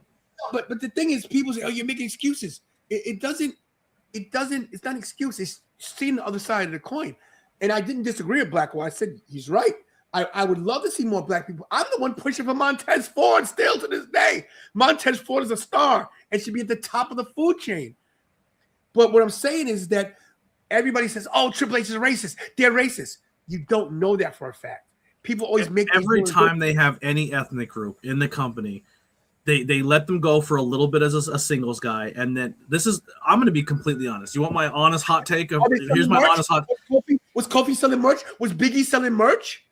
But they were selling New Day. They were selling New Day merch because the New Day was amazing because it was the first time that we got to see a black stable of men who didn't have to be portrayed as criminals or thugs or hood people, and that was beautiful. The New Day was so special because of that. Agreed, but you don't know what Big E's shirt sales was as a solo guy, as a champion. It's probably terrible. I don't see anyone wear a Big E t-shirt. Huh? I don't see anyone wearing just a Big E t-shirt. When's the last time you seen a Big E t-shirt or a Kofi t-shirt? Hey, Marco, I'm not trying to stay. The E doesn't know who I am, okay? And I'm not. What I'm trying to say is this: look, when I make good points about WWE, it's what I really believe. There are some things wrong with WWE, and I have said them a million times. Yeah. So like, just kind of going back before, they had an opportunity with Penta, right? And then now all of a sudden they're like, oh, Penta's teaming up with Ray and Dragon Lee. That's some old school Vince shit where like, oh, we have 3 Spanish guys, put them in the LWO. Like they can't stand on their own. Like honestly, this whole pushing Hispanic talent, I generally think it's a smokescreen. I think it's exactly what they were doing before with Saudi, where they pushed a bunch of Indian talent and they tried to say, hey, look how awesome we are representing Spanish or this culture's talent. And then they went over and they got all their money, they got all their deals, they bought whoever they needed to buy, and they're doing the same thing with AAA. They bought AAA because they wanted a handful of talent. They're making Spanish wrestlers look like they're good enough, but they're not making them go over anyone big in the company. And then once they get what they need and they get their fill and they meet their quotas and they get their money back on investment, they're going to stick them all back in catering. And that's because they only can push 3 or 4 guys at a time. If you're not Cody, if you're not Bloodline, and if you're not, I can't even say Drew because Drew's transitioned there. Everyone's was waiting for him to lose it already. But like they only can push a handful of people. Rhea Ripley is a tag team champion and she's getting introduced after the world champion already gets introduced. I love Rhea, but when she came out in that triple tag, the tag team should have came out, and then the world champion Stephanie Victoria should have came out, and she was brought out last because she's the bigger star. But that's the thing: if she's the champion, then treat her like the champion. Stephanie should be the last one out to that ring of that show. But that's the problem: WWE forces only 2 to 3 people down your throat at one time, and that bothers me about their company. But this is what sells for them. Like you gotta realize something. If they've been but doing I it think fans are getting sick of it. But they're not because fans are going to keep coming. Like here's what they are until they can't listen. If they keep pricing out their fans and moving it to places they can't go, there's a huge opportunity for AEW in 2026, 2027 to really make some ground on them because they're not being friendly to their fan base. Well, if they're smart, they will counter-program WrestleMania in Saudi. They'll have a big show in the States. I think they will try to do that. I generally do. Yeah. You know? And but I think even AEW is doing better on the international front. I think when they go over to London, I think they do amazing. When they went over to the other places, they do really well. Australia, they're killing it. You tell me WWE doesn't do good in Australia and in London and everywhere else in Japan. I think they do, but I think WWE will go to a show and AEW. Here's old school booking. When AEW goes to another country's show, they make their the country's hometown guy the hero, and they send him home with a hero's welcome. WWE goes to another country and they're like, "That's your favorite guy? He's from here, Dad." To win the title? Huh? You want Finn to win the title? Well, don't book him in a situation that he has to look like an idiot and lose. Put him in a match that makes him do smart booking to make him look more successful. Marcos, because they're good thinking. Yeah, because this is what's on the post. People want this. And I get it. And you're not wrong. It's what's more popular. And what's more popular is what's going to sell. You know? And, you know, people like, oh, you hate AEW. I don't hate AEW. I will not bash them in aspects of they're not a good company. I just think that the E is better. I think they do things better to keep me watching the show. Because I was watching AEW religiously. I wasn't Anthony, wasn't I? For a little bit, yeah. I was even doing the freaking live streams. I was in the movie theater while Kira's home for 6 hours. It just seems like I don't want to, it sounds crazy. I don't want to see 7, 10, 12 matches where the pay-per-view is 7 hours long. They have a bad habit of having a long pay-per-view, bro. I will say this. I prefer, if I'm going to pay $200-$300 a ticket to go to an AEW show and it's a pay-per-view, I want my money's worth. I want the 7, 8, 9 matches. I do. I rather that. I think you get more return on investment. You know, I'm not paying $800 to go watch 4 matches, and you're gonna half-ass through all 4 of them, and then the main event you're probably gonna give me a shitty payoff that we all seen coming a mile away because your company is booked for 5-year-olds, and maybe it impresses the simple-minded fans of like, oh, cool, we got this. Like, everyone's like WWE. I don't understand how WWE fans are excited for Roman to be the champion again. He was champion for almost 1,600 some days, and the guy wrestled 13 times. That's crazy. I don't want that again for 4 years, for 2 years. I generally, if Roman becomes the world champion again and they force feed the bloodline down our neck, I'm out. I don't care. I don't care about that. Like, I have no love for that. Like, someone said in the chat, AEW Sting retirement was better than John Cena's retirement. I'm not a Sting guy, but I would tend to agree. I thought they dropped the ball on Cena's retirement. And I think the fact that they didn't give AJ a send-off is criminal because AJ, once again, has done more in professional wrestling than John Cena ever did. You know, that's not what he wanted. Like, first of all, Cena went out the way he wanted to go out. As a professional wrestler, Tony, if you went out and you were getting choked out by your opponent and you smiled at the camera and did that tap out, the business would have burned your boots in the ring that night. That was not the way to go out. He made the statement that I'm going to kill professional wrestling, and boy, did he that night. That was not the way to do it. AJ showed you as a pro wrestler how you should have went out to Gunther. The way AJ sold it, where he choked out, and then he immediately woke up and was like, wait, why is the match over? Because in a real life situation, you watch it all the time in UFC. If Gunther's selling the realism, and that's Gunther's character, is he fights you. Gunther sells realism. That's why Gunther is special. John Cena took that realism of Gunther and threw it out the damn window. He made Gunther look like an idiot for smiling like that. AJ tapping out, AJ passing out, and then waking up and grabbing the referee because he still thinks he's in a fight was beautiful. And that's why AJ Styles was like, so him to get that send off was criminal. So because they did it two different ways, so AJ did it right, and because Cena did it his way, did it wrong. Cena showed you, hey, it's over for me. I can't do this. Then it's over. Say it's over for you after the thing, but do the job in the ring. It's not about you at that point. If you're going to put the guy over and you want that guy to look like the monster heel and you want to John Cena, his entire career has been known for the golden shovel. No, don't give anyone anything. It's John Cena, John Cena, John Cena, John Cena. And he was criticized for that forever. And then his very last run, he's all about putting people over. He wants to give back. He wants to help the next people. And then the biggest guy in the company who you're trying to sell that he's a real life killer, you're taking his move and you smile at the camera. You diminished him. You diminished him. Yes, you do. Yes, you do. He tapped out. He tapped out and he smiled and went like, he didn't even tap out, Tony. He went, yeah, as if I know I can't beat this guy no matter what I do. He's choking you out. If you got put in a chokehold by anybody, you're not going to have time to smile about it. He dropped a super AA on this guy, and he couldn't beat him. He's like, you know what? At this point, I know I can't beat him. I'm happy with my career. I'm out of here. Terrible ending. I don't care how you spin it. Terrible ending. Terrible ending. They killed the business that night. He went the next day. Gunther comes on Raw and says, I tapped Cena out like, excuse my language, like a bitch. So what are you talking about? He tapped out. And here's the thing, too. I don't like the way they booked Gunther after him. Why is he getting kicked out of the building for saying this truth?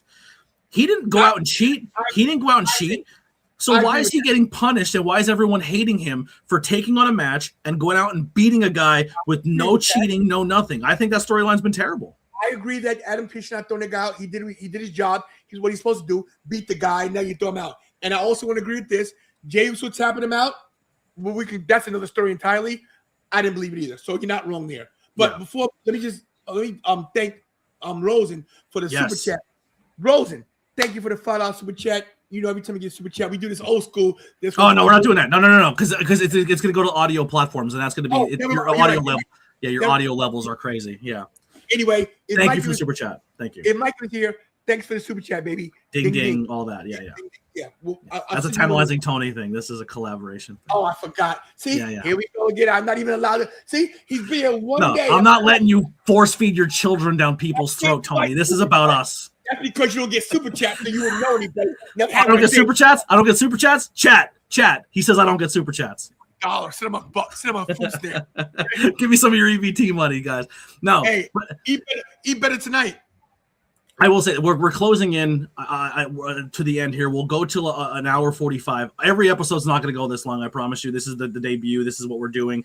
We will have more structure when it comes to weekly topics. But the last 10, 15 minutes here, please put in the chat if there's something going on in wrestling right now that you want our takes on or you want us to debate about it. Put in your best ones. We'll pick 2 or 3 of them and we'll debate them real quick and we'll go from there. If you want yours to guarantee go through, listen, we do have bills to pay here, so put it through as a super chat. Put a super chat in and ask your question, and they will guaranteed be answered. But if they're not going that way, we're gonna let a bunch come in, and then we're gonna pick the one we want to do, and that's how we're gonna end tonight's show. We will be back next Thursday, but we'll be back at 8:00 because he's old. He's already fallen asleep in his chair, and I have work at 5 a.m. So we got to do this. But first of all, before you go, he's with this old crap. I might be older. Who looks older? This guy, number 1. Number 2, please, guys, please. He needs a super chat. Help him out, please. He's got bills to pay. I'm broke as hell right now. My bank account's super negative. But bring me on next. I'll give AEW commentary. Well, listen, we'd love to have all of you here to hang out, but unfortunately, we are trying to build something, and we're not going to go super heavy with the co-host. But you guys can always hang out in the chat and hang out with us in that aspect. For now, let us build up our formula. We don't have a show for this name yet, so let us find ourselves. Let us get a flow. Let us get us a dynamic. Because what happens with a lot of podcasts is everybody brings everybody in right away, and then you never develop that flow between host and co-host and LM. So let us find that first, and then when we lock it down, then we'll be more open to bringing other people in to kind of come hang out. I love you, Anthony, but tell him black don't crack. It doesn't. He looks great. Tony, I wish I looked like Tony his age. I am a rundown, beaten old man, but my brain's better. And yeah. But anyway, once again, we've line up the chats right now with a few comments of what you want. I know we got Grand Slam predictions. I don't even know if Tony can do Grand Slam predictions. I don't know how much he's actually been following AEW. But if Tony would like to let me take the throne on that one because I'm the AEW guy, I'll give you some of my predictions for Grand Slam real quick. I'll just run through them real fast. Let me pull up the card. We do also in our Discord on my end, we do have a thing that we do called ProWrestlingScorecards.com, our digital.ProWrestlingScorecards.com, where you can play along, and I have a little faction in there that you can come and hang out. But for Grand Slam Australia, we do have MJF versus Brody King. I think MJF wins it, but I would not hate if they swerved us and let Brody King have a little bit of a run, because I think MJF is so over, he does not need the title. I think he's a guy that doesn't need to have the title at that point in time, but I think he does keep it. I think Timeless Tony Storm and Orange Cassidy beat the Death Riders, and I think Wheeler Yuta is the one to shave his head. I think Hangman Adam Page loses to Andrade LTDO. I think they give Andrade the chance to go for a championship because Hangman's been there too much. I think the Babes of Wrath I think Mega Bad beat the Babes of Wrath, and I think Willow goes on to just be the solo TBS champion, and she loses one of her belts. And I love you, Willow, but unfortunately that's the way I'm going. I think Takeshita beats Jon Moxley for his belt, and I think Kyle Fletcher beats Mark Briscoe in the ladder match, but I think it's going to be unbelievable. We got a super chat question. Which show produces more botches and who has better camera production? Do you want to start or do you want me to start? Camera production is definitely WWE. They make some mistakes. Especially WWE on Netflix. Now, that Phantom Cam they use on Netflix and the production and the way they set up the arenas with the Netflix money, Netflix's production is way better. But I'm fine with that. Yeah. Botch wise, I hate to use the word botch because mistakes happen in the ring. Mm-hmm. It's tough because if you've never been in the ring before, you could lose your life in there. Yeah. So I don't want to call it a botch, but I will say that I think that in aspects of who could do better in less mistake-wise, I would say WWE to me missed the ball on a lot of super kick stuff. They missed a lot of moves here and there, like super kicks or like Monday with the Usos. They missed a lot of kicks, man. So it just depends. But I would say WWE could do a little better on that. I give AEW credit there. I would actually say I think if I don't like the term botches either. I don't go by that. But I think that AEW has a little more slip ups, but I think they're better at correcting it. Once again, I think those people work more reps with the independent scene and going in there, but I think they take more risks, so they have more opportunities to slip up. I'm probably gonna get some hate for this one, but I think some of the worst matches to watch right now is Maxine Dupree because she gets lost every single match. I don't know. She must be a really, really nice person because her run has been pretty awful. And the other girl who we can't even see anymore, Jade, she's not even getting TV time, which is depressing. I mean, maybe she is. I just don't watch SmackDown that much. I think that Jade. I will tell you this: Jade has been champion 100 years with 0 title offenses, and I don't agree with that. She's like the Roman of the female division. She'll be like the longest reigning. Yeah. I think that they're not going to do something with her, get her defending the title, then take it off her. But I think they're waiting on Bianca because I think Bianca wasn't ready for the Rumble. Bianca did break her finger. I think the match at WrestleMania is Jade versus Bianca. I think Bianca wins the Chamber. Yeah, we'll see. I think so as well. But you got a super chat there from Amber Lynn. Yes, no question. Just a shameless plug from 5'9 Designs. Thank you. We got one from Greg. Thoughts on Brody King being blocked from AEW Dynamite by Warner Brothers? That actually is nonsense dirt sheet stuff. That actually was not the case. They realized that they pretty much sold the match already that week, so they wanted to try to sell the ladder match, so they put other segments on TV. And Brody King was not blocked because of the fans chanting anti-ice stuff. If anything, that when it comes down to fan interaction, I think AEW is way better of letting their fans be them, where WWE will censor fans or pipe fans down. Or plug in crowd noise that's not really there because they want to control that narrative. You can't curse all day long with kids watching this show. People have children that buy their kids these T-shirts. You don't want to hear an F-bomb every 2 seconds. People paid their money. They're allowed to say what they feel. Marco, next time if you're at the big event, she's there. I got you, Marco. I love Willow. She's so great. I got to work with her a bunch of times on the independent scene. She's awesome, people. Shout out to Willow real quick from the big event. So Willow had whoever her guy was, her vendor was.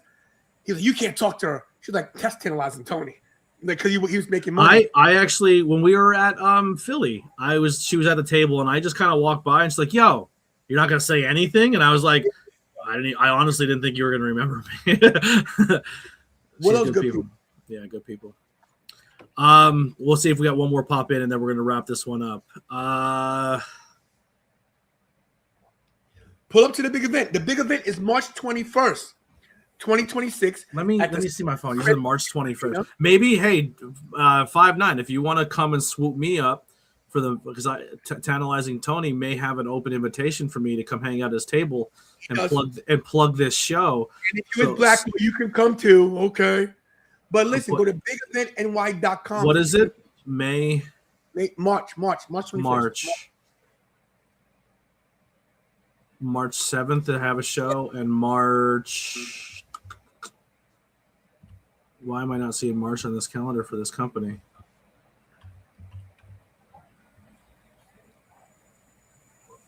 I don't see. What am I looking at?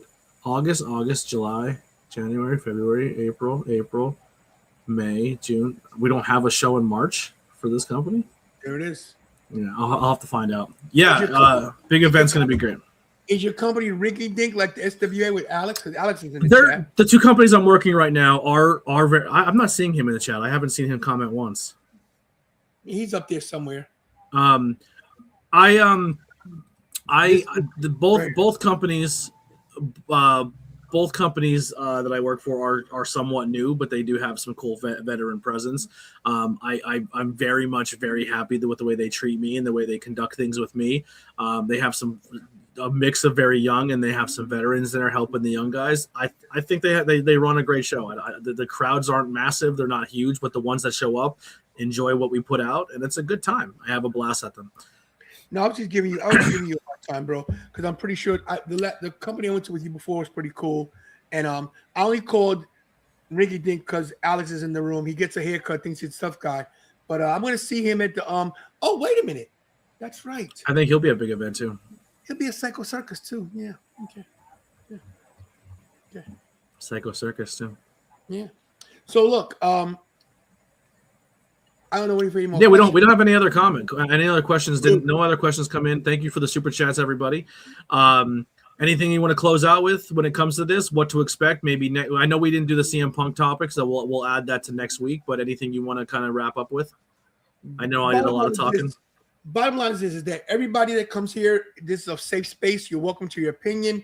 Respect, please. We appreciate that. You guys can disagree. I already know that I'm that mostly everybody's going to be siding with Blackwell due to his his take, because you guys are so AEW. And like I said, I don't hate AEW. I just love WWE. I'm actually shocked of how much AEW love was tonight. I did not think it was going to be that heavy. I'm going to be honest. I thought it was be. Really? Yeah, because AEW's the underdogs, and you guys are always scrapping. You guys are always. Most of your people are in here in the comments, which is great. Good for you guys. But I thought your audience was more pro WWE. Because your WWE streams used to do really well, and your AEW ones not so much. All your guys want to be Rocky. Let's remember this, guys. Rocky lost the first fight. Okay, they'd have a Rocky. And they came back and Roman Reigns that shit. But no, I at the end of the day, I'll say this too. I am a pro wrestling fan. I love pro wrestling, even though I don't like the way WWE is doing things. I don't like what WWE's and I'll say it straight up first, and I'll put this on the table. The way WWE handles stuff behind the scenes, the way WWE has done things historically, the way WWE right now and Triple H are partnering up with this administration does put a damper on how I feel about the company. It is what it is. I'm sorry. That's where my morals and my personal beliefs step in.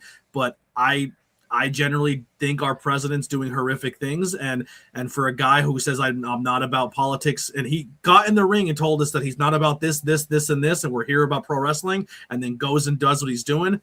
You're like Triple H is losing a lot of brownie points for me. I'm going to be completely honest. But I still watch because there's a lot of people on that wrestling roster that I do love. I would do with the second Kevin Owens comes back, I'm in. I love Sami Zayn. There's a lot of people on that roster I generally enjoy watching, and I watch it for them. But as a company, I have a hard time wanting to give them my money and support them. But I watch them because I'm a content creator, and I watch them because I love the art form of professional wrestling. But AEW feels more at home for me because I do live more in the independent wrestling scene, and AEW does feel like independent wrestling with a budget. It gives me that Chikara feeling. It gives me that Lucha Underground feeling. It gives me that ROH feeling. It gives me NXT Black and Gold feeling.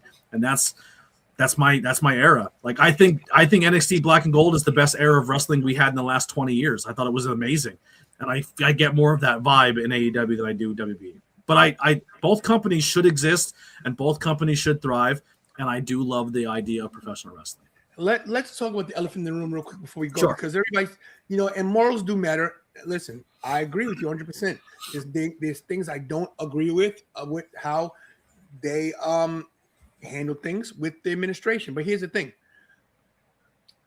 In the history of the world, guys, government has been corrupt. No matter what government you're part of, okay?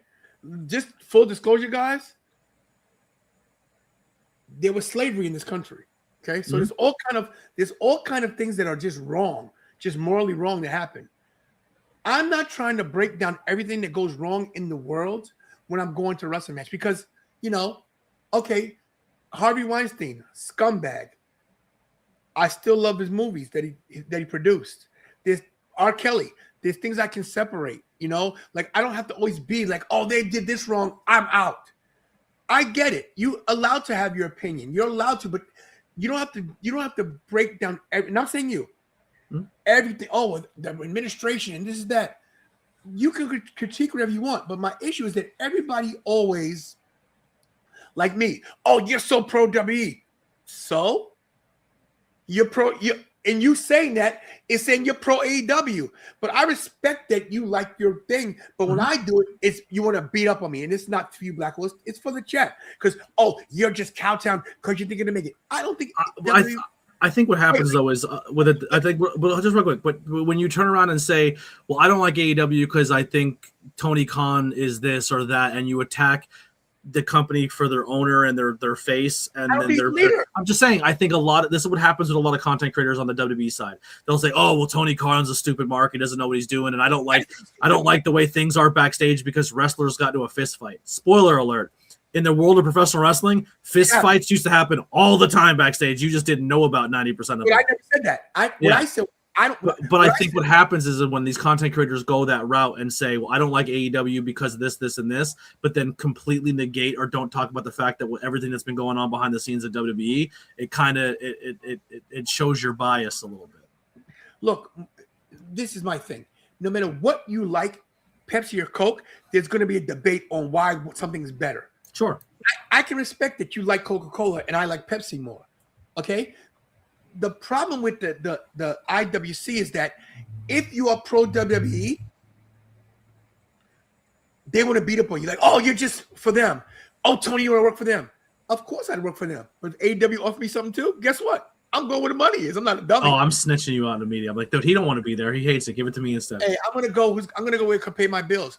If these companies don't see my value where I'm good enough to get somewhere else and someone's offer me something, I'll go. And I'm the kind of guy to tell Tony Khan, I don't like XYZ. You just do it like this. I ain't scared of nobody. I told the Saudis, by the way, when they booed our national anthem, they booed us. They booed our national anthem, right? I stood for it. I stood up.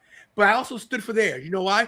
To show them that I was better than them because they want the American company there, but they booed it. And I even said to us, you guys are booing us, but you're cheering our product. I said, hypocrisy, a little bit. And the people in the stands were like, Wow. Yeah, it took balls. I ain't scared. So yes, I think with the way things are going right now, if someone boos our country, it doesn't offend me. It hurts me because I feel like we could be better and we're not. we are one. Here's the thing. Let's not get into whole politics and love and we're one race, guys. The human race is all we are. Sure. Yes, we're divided by borders and water and this and money and power.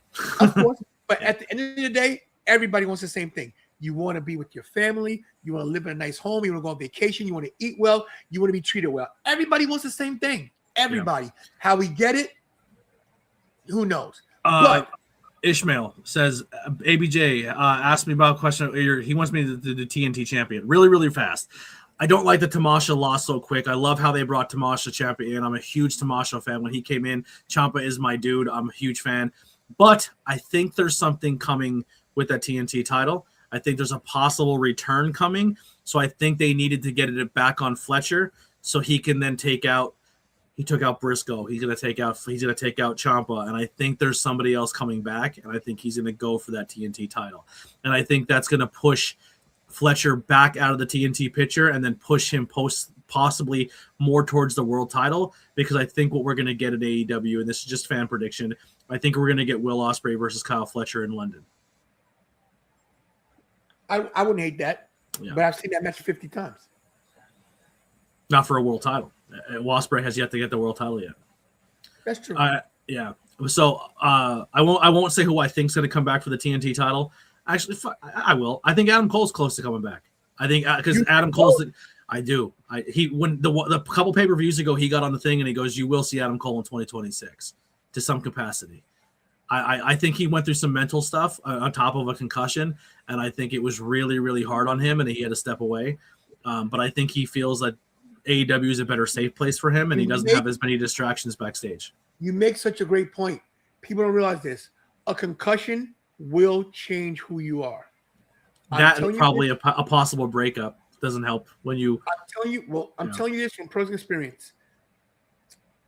2 concussions in 7 months.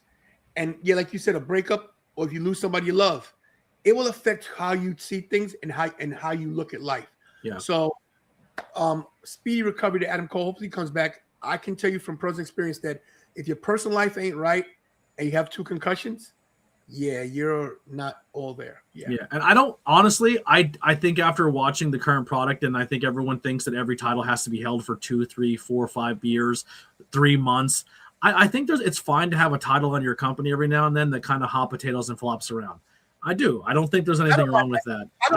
I think it keeps it fresh. Everyone talks about how much they love the Attitude Era. Titles were flipping and flopping around there in the Attitude Era like crazy. Yeah, it was crazy. And it made people superstars because it gave them an accolade. But we're here too long. It's an hour and 52 minutes. Thank you guys so much. Listen, if you tuned in either on the Tantalizing YouTube channel or the ABJ channel, the links are below on both of our things. I don't know if he put my links in there. He probably didn't because he's terrible at this. But make sure you go flip-flop between 2. Give the videos a like. Subscribe to each one of us. Both of our link trees are there. We both make – I probably make a little more content when it comes to outside of the wrestling space with vlogs and 5 questions with ABJs and a lot of other stuff that's going on. I have a little bit of variety here and there, but I do vlog my experiences of going to wrestling shows and commentary and all that stuff. So any support would be great. Stalk us on social media. Show us that support. We both have merchandise. I have a page for merchandise. I think he still has one as well. If not, I'll help him make one because, once again, he's old and he needs help. I'm on Pro Wrestling Tees, by the way. There you go. He's on Pro Wrestling Tees. But thank you all so much for tuning into this debut episode. We appreciate you. More of this is coming. I know the origin stories and the Royal Rumble trip were kind of filler, but that's just kind of let the new people here to let us know who each one of us are. But we will continue to go. Do we watch TNA? I personally don't. I don't watch TNA, Tim Rollins. I'm sorry. Everyone who I like the TNA is gone, so I have really no reason to watch it. Speedball and Ace Austin both went over to AEW, so I'm happy. I'm good with that.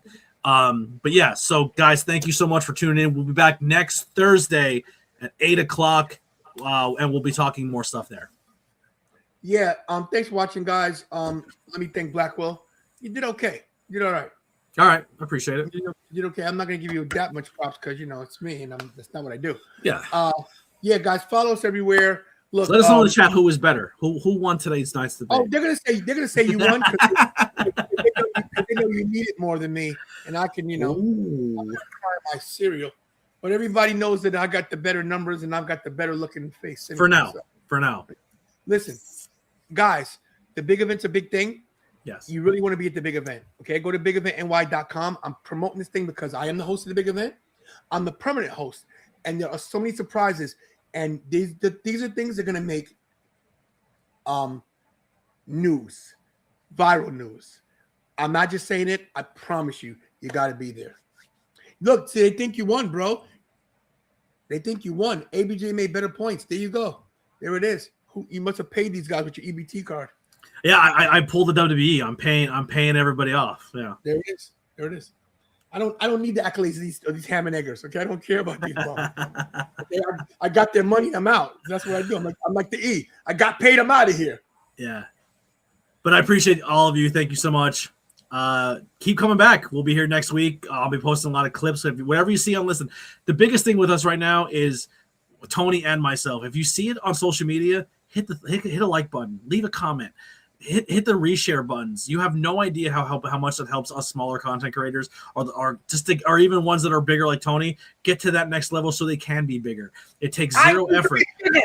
If we're in your timeline, just hit a button. Hit the button and you know what I mean? Just help us out a little bit. We're working hard.